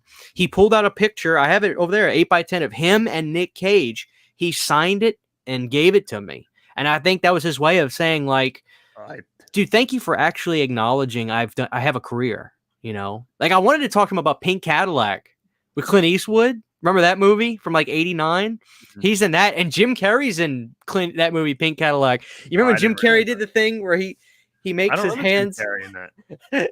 Jim Carrey's in it, and he does his Elvis impression. Where he's like playing the guitar like this. You gotta watch Pink Cadillac. It's a really funny late 80s Clint Eastwood movie, but I fucking love it. It's hysterical. And Jim Carrey's in it for like a few seconds, but he's very funny. But yeah, he thought that was really cool. That I so am I freezing? Am I back? Yeah, you're back. Yeah. Okay. Every sorry, time you sorry. freeze, there's like an echo that trails off, and it's really strange. Echo. I don't know, dude. Did it again. It's getting late. Oh my god. That's funny. But do you like Memoirs of a Invisible Man? I actually like that movie. Do you like Love it? All right, I was gonna say I feel like no one ever talks about it, and I'm like, does everybody just hate that movie? Because I actually like it. He's pissed at me. Look. Is he? He's so pissed at me right Is now. he Look frozen, or is he just fucking rose now? He's so mad. I'm not mad. Am I back? So pissed. You're back now. Okay, you're back. Oh, I'm sorry. Did it look like I was mad because my head? Oh, you look pissed. No. I'm not. You said. Someone has to go back and screenshot that. He was mad. Yeah, That's excellent. No, I love that movie to death. Yeah, same. It was funny. It's like most people, they're like, "Oh, I'm a huge John Carpenter fan." They haven't even seen Memoirs though. Like, come on, if you're a huge John Carpenter fan, you have to see all his movies. Like you can't just like see like 7 of them, and like you got to see Memoirs. It's like one of his best '90s films. It's crazy. All the special effects when he's invisible, but he's chewing bubble gum or eats food, and you see the food go down his digestive tract. Like that was awesome. So good. Apparently I did look. I swear to God, I wasn't mad. I think it's because I'm holding my head down like this. You were mad, dude. Now I got to see the screenshot. You gotta see it. Shit. But people talking about Weller and stuff. Peter Weller is a great actor, man. He's so good. He's underrated. Like, even a movie like of unknown origin. I don't know if anybody's a big fan of that, but that's dude, he does such a freaking great job in that. Like, Peter Weller's the type of actor when he gets his character gets bullshit and pissed, kind of how Christian was a little while ago. Like, I love it because he goes freaking ape shit, like Nick Cage style, freakouts and stuff. He does a great job at it. That's a good movie. I blind bought that Blu-ray, and I loved it. So what is the best Christmas horror film? Let's get a little bit back on track before we close out the night. What's the all-time best Christmas horror film? Elves. Elves? Elves? No, Elves. No. Now you're mad. I don't know, man. I would all time. I mean, I would probably either say Silent Night, Deadly Night, or Black Christmas. Probably. I'm about to throw you off, Garrett. I'm about to throw you off big time. What are you gonna say? Cramp? Don't say Krampus. Cramp. No, it's not. It really is that good. Hell no. Krampus would be my number one too if Scrooged didn't exist, which I consider a horror comedy. So it's not even a Christmas film, Garrett. I mean, Brandon. What, Scrooged? Scrooge is not a Christmas film. Oh, these people. Okay, good. You realize I was joking. Good. Yeah. If we're using Gremlins, Gremlins is the best. No, but I don't think that counts. I don't think it's. It's not Krampus. I love Krampus. I think it's Black Christmas. I really do. I think it's Black Christmas. Elves is better than Krampus. Elves? Oh God, yeah. Oh, hell yeah. I love Krampus. You guys were talking about Black Christmas versus Silent Night before. I'm going to pick Silent Night over Black Christmas. I think I like Silent Night better. Dude, but Black Christmas is so fucking good. It's more well made, but Silent Night, Deadly Night is just has more rewatchability, I think. Okay. What about Silent Night, Deadly Night 3 with Bill Moseley with the Jellyhead? I think that's great. I actually think Toymaker is the best out of the all. Agreed. Oh, without question, Toymaker's the best one. What? You guys Christian broke my balls last week when I said that about Toymaker. I was probably joking. Like, you know how I like to just be dramatic and go, what? Okay. What? So Toymaker's getting some love. I can't believe this. This is awesome. Oh, excuse me. Out of 3 through 5, Toymaker's the best. I mean, I think Toymaker's better than 2, personally. I mean, yeah, 2 has that memorable scene. But man, when I first saw part 2, first time I rented it, I can remember renting it and watching it, and I was so pissed. I was like, "This is the worst fucking movie I've ever seen in my life." Because all it was just a rehash of the original one, like for the first hour until he gets out or whatever. And I was like, "This is the worst. I can't believe this is even a thing. Like, it's not even a real movie. It's just clips from the first one or whatever." So I hated it. Yes, that's your new like profile picture or whatever. that is. That's it. I'm just gonna It's hold like a this. mugshot. I'm gonna hold this up the rest of the That's show. you look at a dude who just robbed a convenience store on the security camera. That's what that looks like. All right, guys. So we're talking Christmas horror. Does anybody know this guy? Oh, you got dark now. See, look at that. Thank you, Jamie. See, I thought it was this face. No, it was a mean one. Oh, that's funny shit.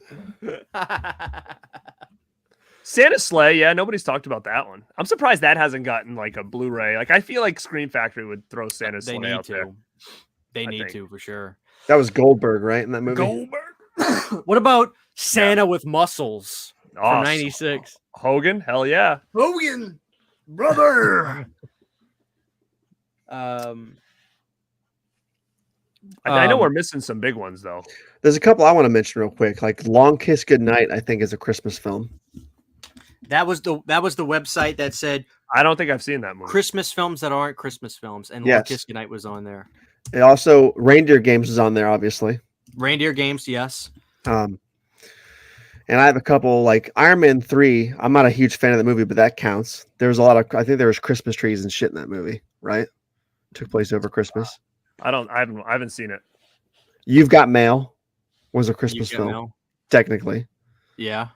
Trading Places is a phenomenal. Oh yeah, that's a good one. Yeah. It's sort of like a New Year's movie too, but it feels more Christmassy than New Year's to me. The Ref is fantastic with Dennis Leary. Kevin I guess- Spacey too, right? In the Ref. Yes, He's the in husband. Ref. Dude, the Right. Ref is like Fantastic. really good. Fantastic. That needs a blue. That doesn't have the Blu-ray release at all. Like it needs a Ref. Blu-ray release. 94 Oh. when I came out. Yeah. The Ref. And also to a lesser extent, I think this movie's fucking terrible. But Mixed Nuts is a Christmas film. It's terrible. It's like the worst Steve Martin movie right? ever. Okay. I remember that. And Trapped in Paradise was not much better. That was a Christmas film, I believe. What and is last but not least is Surviving Christmas with Gandolfini and Ben Affleck. damn? Okay, you bring up Steve Martin. What is the best Steve Martin movie? Ooh, that's a hard one. The best I Steve would Martin say movie. Parenthood's up there. Parenthood is so fucking good. But Parenthood is an ensemble. Most of his movies are though. That's the problem. I think Planes Trains. I think he's fantastic. I mean, I think Planes, it's the Trains. Jerk. The Jerk is good. Jerk Three is Amigos is fantastic. Again, that's an ensemble though. Yeah. Father of the Bride is killer. Both movies. He's funny as shit in those movies. what's another one? There's one actually Mel always talks about. I've actually never seen it. Is it The Man with Two Brains? Yes, it is. That's a good one. cool. I've seen that. I've never seen that one. I but can tell she you the- talks about that all the time. Yeah. It's got to be Planes, Trains for me, I think. Planes Trains is a contender. Yeah. You know. But Dude, like, I mean, I think with Planes Trains, just the scenes where he's yelling at him about, he's just going off on him for 2 minutes, and then when he goes up to the lady in the airport, like, I mean, just those two scenes alone is like, that's like, how can you beat those? Really? it's hard. Have you guys seen My Blue Heaven?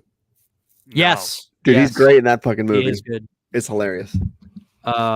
Let's see. Steve Martin films. Talking Christmas movies, guys. Some of his newer stuff I didn't really love. No. My Blue Heaven is good though. Father Bride is good. Now Parenthood, I think, is just one of the best movies I've ever seen, quite It is. frankly. It is. Keanu's in that too. Yeah, what a Yes. cast that is, though. That's a Diane Wiest. I mean, that's a Rick So good. Moranis. That's a freaking cast and a half in that movie. He was in Grand Canyon too, and that was another ensemble cast movie that was fucking phenomenal in the 90s. It seems to be the case with him. Like a lot of his movies, he seems like he's in with a lot of people. Like even literally, like Cheaper by the Dozen. Like Mixed Nuts. yeah. Mixed Nuts is good. I fucking hate Mixed Nuts. Let me ask you guys this though. This is like a weird question to ask. What is the worst Bill Murray movie? The worst? I have a guess. I was going through his filmography. And I remember the one I just was like, this is not good at all. When I see it, I'm gonna be like, oh, that's the one. Where is it? While you're doing that, I'll tell you what I think it is. It was from '97. It's called The Man Who Knew Too Little. I thought it was just a trash movie. I don't think I've seen it.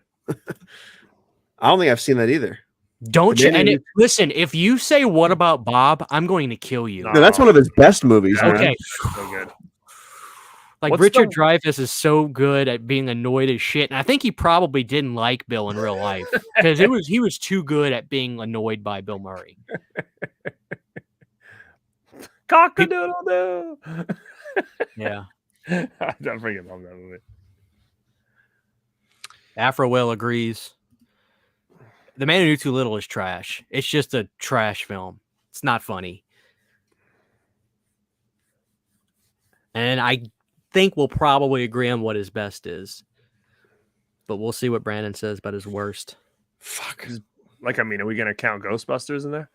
If he's in it. Actually, that's still not my answer, though. I'm gonna have to think about my worst, but my best is a tie between Scrooged and What About Bob? Dude, okay, I respect that. His best movie. Are you gonna say Groundhog Day? He's gonna say Groundhog Day. Oh yeah, Groundhog Day. Yeah. Groundhog Day is his best movie. How do you beat Groundhog Day? You make Scrooged. Dude, Scrooge is great, but Groundhog Day is the fucking best. I can't believe Groundhog's Day came out in '93. Like, that movie is always so much more recent than I think it is. It seems like an '87 movie, not a '93 That movie. goes back to what we're saying, though. Remember, like, if it came out in '93, that means it took at least a year to make. So that movie was filmed in like '91, '92, and the aesthetic is still very '80s. Right? I saw that in theaters. When did What About Bob come out? After that? Because I saw 91. That in theaters as well. 91. Wow. Okay. Mad Dog and Glory is the worst. Yeah. Mad Dog and Glory. Mm. I haven't seen that. Yeah, it's the most forgettable probably in his filmography. Did you see Rock the Casbah with him? Mm-mm. Where he goes like to some third world country and gets abducted? It's actually pretty great. Oh, Austin made a good point. Leslie Nielsen was Mr. Magoo. I forgot about that. I forgot about that. That's so funny. I completely forgot he did that role. That was a weird one. That was very weird. But Garrett, did you answer? What do you think the best? Kingpin is pretty damn. Oh good. No, Leslie Nielsen did Mr. Magoo. Sorry, I thought he said Steve Martin. What'd you say? Did you answer what you thought the best Bill Murray film was? If I'm not going to take, I mean, personally, I like Ghostbusters the best. I mean, as far as I look at it from him as an actor and what I think he stands out in the most.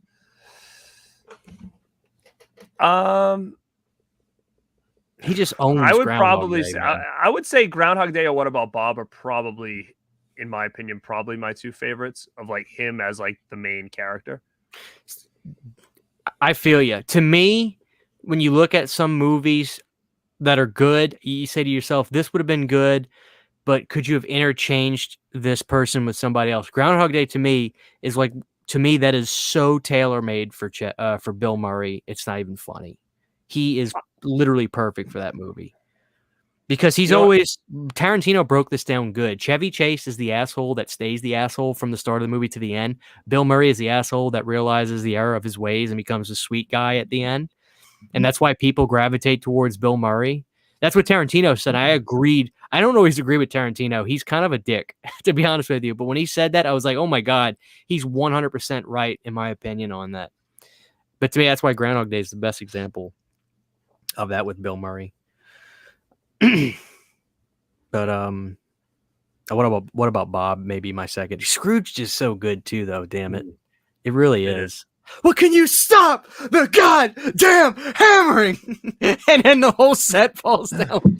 Well, you know what? I was growing up. I was such a Ghostbusters like fanatic, and to me, I felt like my problem that I had with Scrooged wasn't that like his next one after Ghostbusters 2? Scrooge was 88. And Ghostbusters 2. Oh no, that was 89, right? Yeah. So I remember seeing Scrooged and it was, to me, he was so different than he was in Ghostbusters. And as a little kid, I only knew him as Peter Venkman. So when I saw Scrooge for the first time, I was like so taken back by like the way he was in that movie. I'm like, this isn't the Bill Murray that I know. Right. you know. But it took me till I was older to appreciate it more. Yeah. All right, so screw the Christmas stuff. I mean, I know this is the name of the show, but I got a few more questions. A few more questions before we wrap.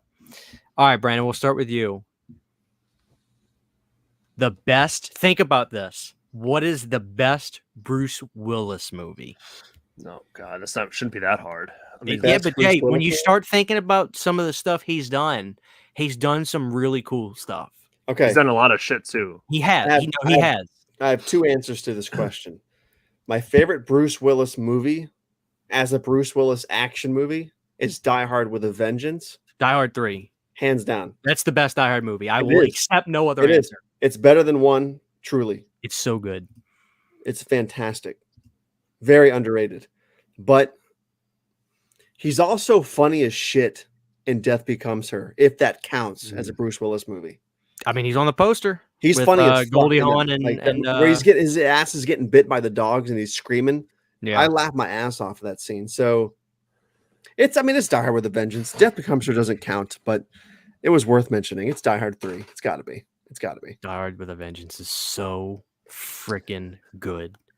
I mean, when he's good in movies, he's really good. When he's terrible in movies, he's fucking terrible. Yes. Because you can tell he's just not trying.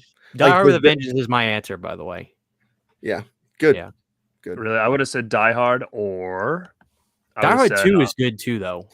I like Die Hard 2 a lot. No, you can't sleep on Look Who's Talking though. Oh, I mean, Look Who's Talking. he's That's true. You know what I mean? Like you can't. Like it's a different character for him, but it's like he does so well in that. He movie. does. Like, He does. What are y'all's thoughts on Sixth Sense, though? I like it, but I Overrated. mean, he really didn't do much. Really, like I feel like I like the movie as a whole. Of course, I do. Donnie Wahlberg's in it, but Now- you know he. Right. I thought like I mean you didn't really get Bruce Willis being Bruce Willis, I think, Now, or a character of himself. Yeah. So let me ask you this, though, Garrett. Like, obviously, I remember that time very, very well because I'll never forget watching that movie and then playing Tony Hawk's Pro Skater religiously every day. How much do you remember that movie changing the game at that time, though? Was that like the arrival of M. Night Shyamalan? Like, he became like that movie. Did it almost like take the place of like the excitement of Blair Witch from what you remember? Like when Sixth Sense came out, it was like, dude, this is it. Like, do you remember it sweeping the globe? Yeah, what year did that hit? 99. So that was like right around Blair Witch was 99 too, right? Yeah. Yeah. What was first though at the theater? Do you know? Let me Because see. I saw both of them in the theater, and I'm just trying to kind of remember where I was headspace at that point. Because did I see this before Blair Witch or after? Blair Witch released in January 23rd at Sundance, and then in the summer in the United States. So 99 July it hit the theaters. Now The Sixth Sense came out literally like 2 months after that. Wow, that's funny. I think it changed the game in a sense because to me, and this is just me, it was the first real like big swerve that I remember in watching in horror. Like, I mean, besides like your Psycho and stuff like that, but like it really did, seeing it for the first time, I really was shocked by the ending. Like it really did trick me. Like, and then you got a whole slew of movies that was like swerves, and a lot of it was Shyamalan, and then you had other ones like, wasn't Stir of Echoes, that kind of have a swerve in it too? Stir of Or, like, Echoes. yeah, Yeah. so like then you start to get a lot of those movies. I think like Frailty, which is another freaking great movie if anybody hasn't seen that one. That doesn't Frailty get is a one lot of the love. most underrated films ever Oh, made. Dude, it gets no love at all, and it's such a great freaking movie. But Bill that Paxton. kind of had a little bit of a swervy kind of feel too.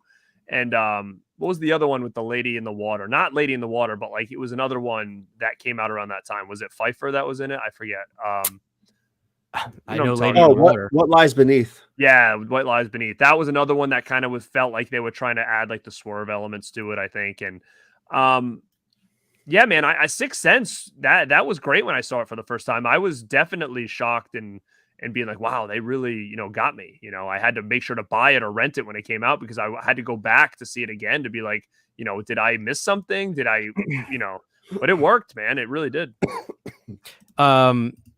Real quick, Matt. Yes, Slumber Party 1 and 2 are getting a 4K. That's happening. Which that's cool. Listen to this for a second, guys. So, Sixth Sense cost $40 million to make. I'm sure 25 of that went to Bruce. It made just shy of $700 million in the box office. And then, you ready for this? It made $130 million from VHS tapes. Wow. Like, are you kidding? And that's the thing that Matt Damon was talking about. Why physical media was so important back then. It was like box office was important, but it wasn't the end all be all. So that's why they made a bunch of Jason Bourne films, because they would do $14 freaking million on DVDs. And it's like that stream of revenue is just gone nowadays. It just sucks, man. And going back to VHS tapes, I still feel like as a collector, VHS still looked the best in my opinion, like just the whole aesthetic of like the box and the art. I can kind of feel like I'm being kind of snobby when it comes to things, but I think that DVDs as a whole, just the case and the way it look nicer than Blu-rays and 4Ks. And I think that because I cannot, I'm going to try to find one right now. I cannot stand anything with these kind of bars at the top. Like, I don't care if the bar is silver, blue, whatever the frick color is. This pisses me off so much on all this stuff. Like, even this, I don't like it. Like, I would rather have this gone and just one image. Like, like a VHS tape or a DVD had. We never had to have, like, it didn't have to say DVD on the top. Like, that to me just, like, ruins the aesthetic of a package. That's why I like something like this, right? Like, boom, like the Arrow releases that don't have any crap like that. Like, yeah, that's just me. And I know a lot of people want to be like, that's a silly, stupid thing to say, but that's why I just think from a collector standpoint, like VHS tapes look more like pieces of art looking at them now. Like, look at this. Like, how cool does that look with like no like problem child? Ooh, like it just looks like something you'd want to display, where I feel like the little things on those, like, I don't know, why do we need that? Are people that stupid that they don't know what this is? Like, you could just have it on the package or like on the plastic, a sticker or something, 4K or whatever. And then when you rip it off, it's gone, like, dude, I don't know. Bring back hype stickers too. Are you kidding me? Mean, hell yeah. I mean, I would actually like slip covers more if the if this was underneath and every slip cover was like didn't have any of that. Like, I would be more of a slip cover guy, if we didn't have all the bars on the top. And I don't know. So who's silly, but who's doing the best packaging today, as far as you're concerned? Vinegar Syndrome, Arrow when they do the limited boxes, and I think Second Sight does a great job too. So I'm going to say those are probably my favorite three: Vinegar, Arrow, big boxes, all the limited edition sets, and Second Sight. Speaking of that, hopefully you guys like that. Doesn't look that bad, but I mean, they didn't put the bar up there. It's a Blu-ray. But yeah, like the bar thing, it just really, really bothers me. And did you guys order Martin? And if not, you should probably do it ASAP. Oh no, I need to. I was talking to Alexis about that earlier. I like that movie. So I don't own it though at all. Well, did you hear the controversy with that today? So make sure you guys jump on it because what happened? So it dropped pre-order at 10 this morning, and I went on Diabolic right away and bought it. But nobody knew it was going to be on Diabolic. I just tried it first, and that's what I got. But then everybody went to Second Sight, and then people were bitching like, holy shit, $20 to ship this fucking thing? This is ridiculous. So, but they got it. Like, a bunch of people ended up getting it. And then a couple hours later, Second Sight came out and said, oh, sorry, we're canceling orders to the U.S. We're not going to send there. So then everybody got their orders canceled from the U.S. because they said they weren't going to send them to the U.S. anymore. So then people are panicking. So everybody's trying to get on Diabolic, and they're selling out. So then Orbit came out today and said, hey, we're going to do a pre-order, first time ever. So they're doing a first time ever pre-order on Martin tomorrow. So I should wait for Orbit then. Be ready for Orbit tomorrow at noon. Oh, so no, I need to go on Diabolic now because I'm working tomorrow night. So like I'm gonna be up all night and sleeping tomorrow morning. Check Diabolic if it's still available, because I know that's where everybody was heading after the announcement came out that Second Sight was canceling all the US orders. So it could be gone at this point, but I would say check it, and if it's still there, get it now, because people are going to be rushing to that and Orbit because their Second Sight is getting all canceled, which is kind of a weird thing to do. Like, how can you get all the way through to checkout, hit checkout to the US, pay for the shipping, do it, complete, and then a couple hours later, like, oh, we decided we're not going to ship to the US. Like, then there shouldn't be a shipping option to do that then, don't you think? So people are mad, which I think they have every right to be at that point. I mean, I could see if they went on the site and it wouldn't let you ship it to the US, that's one thing. but to actually be able to do it and then retract it. But yeah, so if anybody out there needs to get it, I would get it now. Okay, it just says coming soon. I'm assuming that means I can pre-order it. Yeah, does it add to cart at least? Add to cart. Is that the LE, the limited edition one? LE Martin Yeah, second sight UHD That's the Blu-ray. one. It's like $50. Dude, it's nice. It's very nice. Okay. All right, Tim, I'll call it. There you go. Yeah. Anybody got anything else before we wrap it up? You getting tired, Brandon? Did you try the body wash? Not yet, but I'm going to. I have a note. A note. What are you gonna smell like? It smells pretty good. You gonna smell like Christmas when you're done using it? I hope so. That's the killer one. You got to get a Christmas scent so everybody smells Christmassy. I've got my my thing burning right now. Nice. Me and Cindy just got some melts made. She got 2 Christmas scents, one white and one blue, and we were trying to figure out what are we gonna do. This is letting everybody know what's coming up next for Unita Candles. We've got Terror Train candles, which are going to be awesome. I can't wait and we got nice big candles now. They're big candles. We're doing that.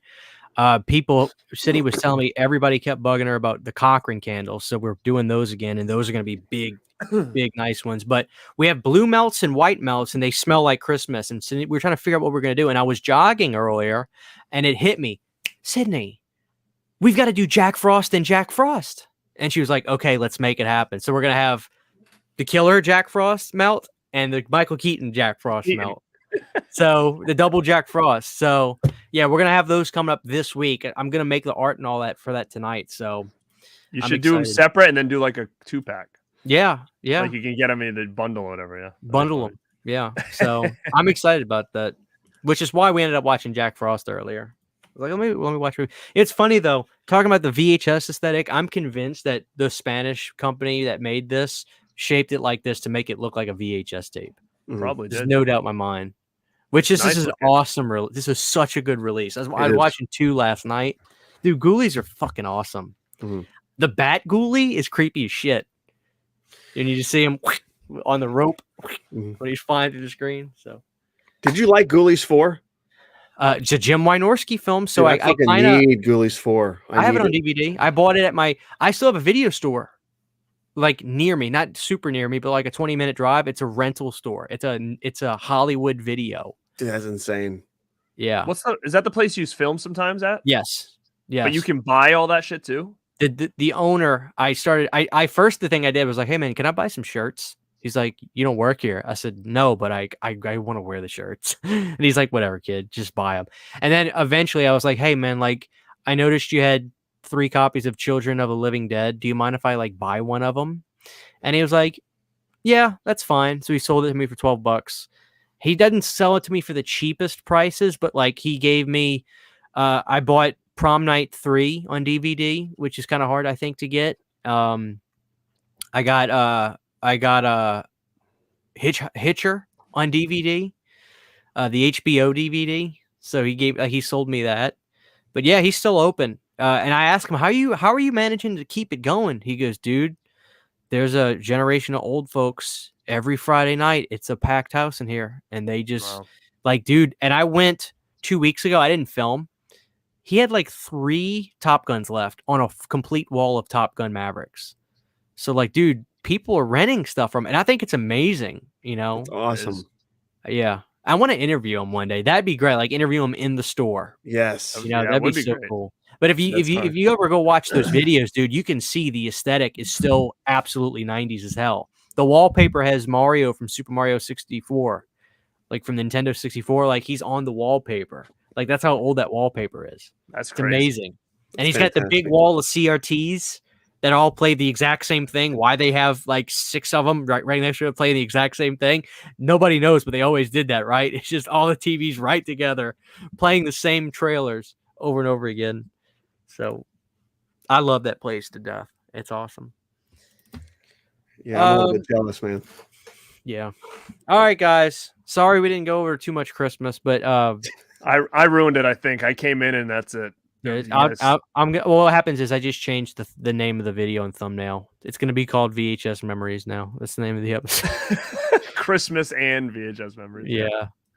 And the thumbnail is just going to be him mad. Like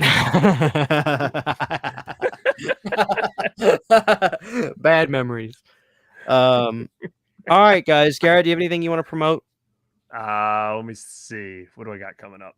I've got a couple videos coming out on review stuff that I got in. I have a cool episode next Wednesday. I do a show called Rad Company, which I actually haven't been doing much lately. And I was talking to Christian today about me wanting to do that show more, where basically I'll take other content creators and bring them on, and we'll just kind of bullshit and talk a little bit about them and what they're doing, and then just kind of shoot the shit. I want to do a lot more of those coming up in the next couple months, because I think it's a pretty fun series. And I wanted to go kind of outside the box and get some different names and people on there. And that girl that we found on TikTok is going to be coming on next Wednesday. This coming Wednesday. That's right. You did show me that. You did, or you told me that. So can't buy my 80s. Can't buy me 80s on TikTok. 80s. She's going to come on to the show, and I'm going to kind of pick her brain about like her story, because she's young and she's 80s, man, and she's all in on 80s. She's living the 80s life, and it's amazing. I'm really curious just to kind of hear her story. And what shocks me the most is like just her outfits and all of her stuff that she has. Like, where did this come from? Because these aren't things that like you can get, right? Like, I go to thrift stores all the time and look for cool stuff, and man, all I find is crappy like 5K t-shirts and stuff. Like, I don't find like real good stuff. So I'm just gonna pick her brain about her story and what got her into that, and how she's basically living like it's friggin' 85 over there. But that's gonna be Wednesday on my channel at Born to Be Rad. Will be my Rad Company with Can't Buy Me 80s. So that should be interesting. An interesting conversation. That's awesome. That actually reminds me, Tuesday I finally got in touch with her name's Deandra. She's a really big Elm Street fan. She was on your channel, and I told her, I was like, you need to come on my channel. We can literally just talk shop. And she's like, yeah, let's do it. So Tuesday night, she's gonna come on my show, and we're gonna talk Elm Street, which I'm really excited about. So that'll be fun. That's the only thing I got planned on my end. But Brandon, what about you, dude? Go watch the new Black Christmas review. It just came out tonight on my channel, and then the next 3 Fridays, I got a review for Silent Night, Deadly Night coming out, a review for Krampus 2015, and a review for Scrooged. That's all I really have on the foreseeable future, but it'll be a good time regardless. So go check them out. My internet kind of behaved tonight, but dude, it like wants to start. It does not want to work whatsoever, even plugging a goddamn Ethernet cable in. But the other night, remember that one night, Brandon, you did a show, dude, flawless. Yeah. I'm talking flawless. My internet was so good, like I was like going forward in time. That's how good it was that night. What the hell? It's working good now. So anyway, Merry Christmas, everybody. Merry Christmas. Dude, I'm so excited to get My Children Shouldn't Play with Dead Things 4K. Did you watch? Garrett, did you show that one off yet? I can't remember. I did. I showed it off. I did like a bulk. Right. What I get in type thing. Yeah, I showed it. It looks great.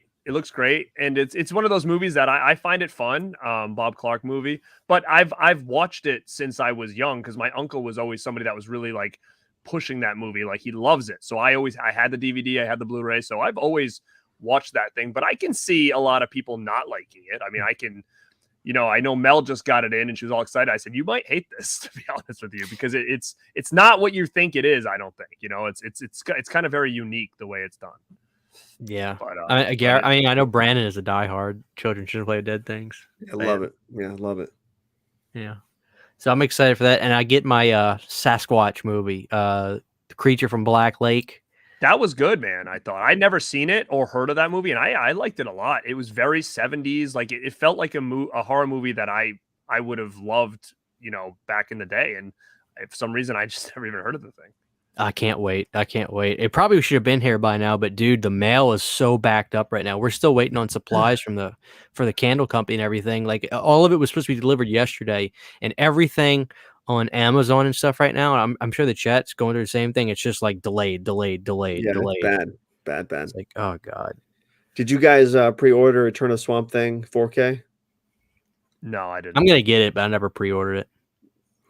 Dude, I want my grandpa is a vampire Blu-ray. Where is my grandpa is a vampire? I know. That's Severance, dude. Severance take forever to get here. Like I feel like Severance takes like a month and a half to come. It's gonna, dude. I'm excited. Like when I say I've never been more excited to watch a movie in my life, I am on the edge of my seat for my grandpa as a vampire. I told you I want to do a watch along live, first time watch. Let's do it. Somebody asked me the other day, when I did a show, they said, "Are you gonna? Did you get Grandpa's Vampire?" I said, "Yeah," and I said, "I think me and Christian are gonna do like a first time watch reaction live." So, dude, I can't wait. You got to remind me though. I didn't see the trailer. Actually, no, I watched the trailer without sound because I was watching when Dead Pit, when it's a sale, there's only one show to watch. That's the Dead Pit show. There's no doubt about it. Thank you. And so when y'all were doing that show the other night, I was watching it on my phone and I pulled up my TV and typed in my grandpa's a vampire trailer and I was watching it. When I saw McDonald's in one of the screenshots, I was like, I've got to get a double cheese and watch my grandpa's a vampire. I have to, or some McNuggets. That's exactly what happened because you in the chat you said is it good? And I said I don't know. It looks like something on my alley, and I had a computer here, so I watched the trailer too, but without sound, and I could just see by the aesthetic of it. I said, all right, this seems like something I'm gonna like. So yeah, I'm in the same boat for sure. I'm so excited, Brandon. Dude, why have you not pre-ordered my grandpa's a vampire? I don't know, dude. This is your kind of movie. I know for a fact this is your kind of movie. Where do I need to go? Is it on Amazon? Is it on? Amazon might have it. Severin is the company that put it out, but Amazon might have it on there. Dude, everything I ordered from Amazon from Black Friday, 95% of that shit is delayed until like the end of the fucking month. I got like 2 things in the mail. Everything else is delayed. So I might just go to Severin directly. I feel like it might be a better bet. Right? Or no? Severin takes a while for whatever reason. I say that now and then it'll like show up tomorrow or whatever. Dude, Mosquito looks so crappy. I can't imagine a 4K is going to make Mosquito look any better, Matt. I love that movie. I do too. But that's a very cheap looking movie. Oh, Matt, I totally with you with the Harry and the Hendersons where he's throwing the burgers in the back of the car. I agree. And all like the wrapper and stuff's getting anywhere. That makes me want burgers for sure. Was it McDonald's that they got him? I think it was. I think it was. Yeah, that's funny. Jamie said she hit 500 subs yesterday. That's awesome. Yeah, Jamie. Congratulations. That's awesome. Jamie. Okay. Is Severin down? It's not working. They better not. They better be shipped. Website's all red. Does it say bad gateway on it? No, it just says, please see Severin policies for quick answers. I think you the might the site will remain closed through midnight, Tuesday, December 6th. Thank you for your support. Let me ask you this, Garrett. When is Martin supposed to be? What's the street date for Martin? February. February? Do you know how annoying it is to pay for something that you don't get till February? Do you know how annoying it is to pay for Chucky dolls, hundreds and hundreds of dollars that in 2018 and they're still not here? Whoa. You bought the NECA one? I did, yeah. 2018, I pre-ordered those things and I paid half for them up front. So what's the deal? He haven't gotten an email that was like, hey, is what's going on or anything like that? Yeah, it's like, oh, COVID pushed you back. It's freaking 4 years. Like, what do you mean COVID pushed you back? Like, that doesn't even make any sense. They were supposed to be at my house before my son was born, February 2019. Like, it's wild. You just get your money back, dude. I saw you got the plush Chucky, which looks great. But I want the Bride of Chucky. I bought Chucky and Tiff, so I want them. Get that money back, dude. It's just wild because they keep like every 6 months they'll post a picture like they're coming, and it's like, dude, like when? I'd get a refund, dude. Just get you. Do you? I don't care how nice it is now. By the time you finally get it, you're gonna be like, "This is what I waited for." Well, you know what? That's the thing. When they first showed those pictures, they looked unreal. Like they made Trick or Treat Studios like. They outperformed them. There's no doubt about it. No doubt. But I'm afraid now that I'm like, that was 4 years ago we saw those pictures, and it's like, and they had all these struggles and troubles making them. I'm like, what's the end product going to be? I almost feel like it's not going to be what those original photos were on the demo ones. I don't know. I feel get like your money back, dude. Just Garrett, trust me, get your money back. I have a feeling. I'm serious. I've got a feeling. Somebody said you'll get them when your son graduates. That'll be his graduation gift. He'll give it to him. There you go. That's wild. Oh shit! All right, Brandon, have you? I'm actually not stopping the show till you get your My Grandpa's a Vampire figured out. I can't get on Not- the fucking site. You're a it on damn lie. Is it on Amazon or no? Dude, go to Severn right now. Check it out. Hold My Grandpa is a Vampire. I'm on Amazon now. What if this is the worst movie? Oh, it's on Amazon right here. It's on sale, I see it. $21. Yeah. I see What? it. 21? We paid 24. It's 27% off. I hold on. I cannot believe you until I see a screenshot of pre-ordered. And the thing is, too, it's in stock. I guarantee he gets this like this week. I guarantee it. I'm gonna kill him. I'm gonna order it tomorrow, man. I got like 39. I've got 39 things in my cart. I can't order tonight. Dude, It's like, I have like 907 things. I'm like, or $907 worth of shit right now in this cart. I cannot. I don't ever put stuff in my cart, dude. I'm a whim kind of guy. I got a whole Christmas list in my cart. I need to pull the trigger. I'll let you slide, okay? You let me slide, yeah. I'm gonna let you slide tonight. But not only do I want you to get the film, I want you to search out an original one sheet of the film. I want you to get a VHS of my. The VHS is $21 on Amazon used right now. By the way, are you considering? I might just buy that shit. No, Brandon, will you be the first person to ever collect stuff from a movie that you've never seen? Like, can you get like a clamshell, factory sealed VHS, original one sheet, the Severn Blu-ray, bootleg DVD, a T-shirt, homebrew T-shirt? I want you to collect stuff, but never watch the movie. Dude, I could rent this from Amazon Prime for $2 HD and rip it to my computer. Don't you dare! Right now, I can. Don't you dare! All right. I thought that'll be it. What? Justin Smith says, "Will it be worse than Hobgoblins?" No, dude. My Grandpa's a Vampire is going to be a massive success. It's going to be a masterpiece. Okay, guys. Thank y'all for watching. Then if you go back to watch this video, the name of the thumbnail and the name of the name of the video will probably be a little bit different. But it is what it is. So thank you, Garrett. Thank you, Brandon, for hanging out with me tonight. Yeah, and also if you guys in the chat, if you guys want to, if you want Christian to review Hobgoblins 2, just say that in the comments, and he'll do it eventually. So, $300 US cash. I'll review and watch. There you go. Hobgoblins 2. There's the price. Make it happen, people. 300. All right, guys. Thank y'all. Good night.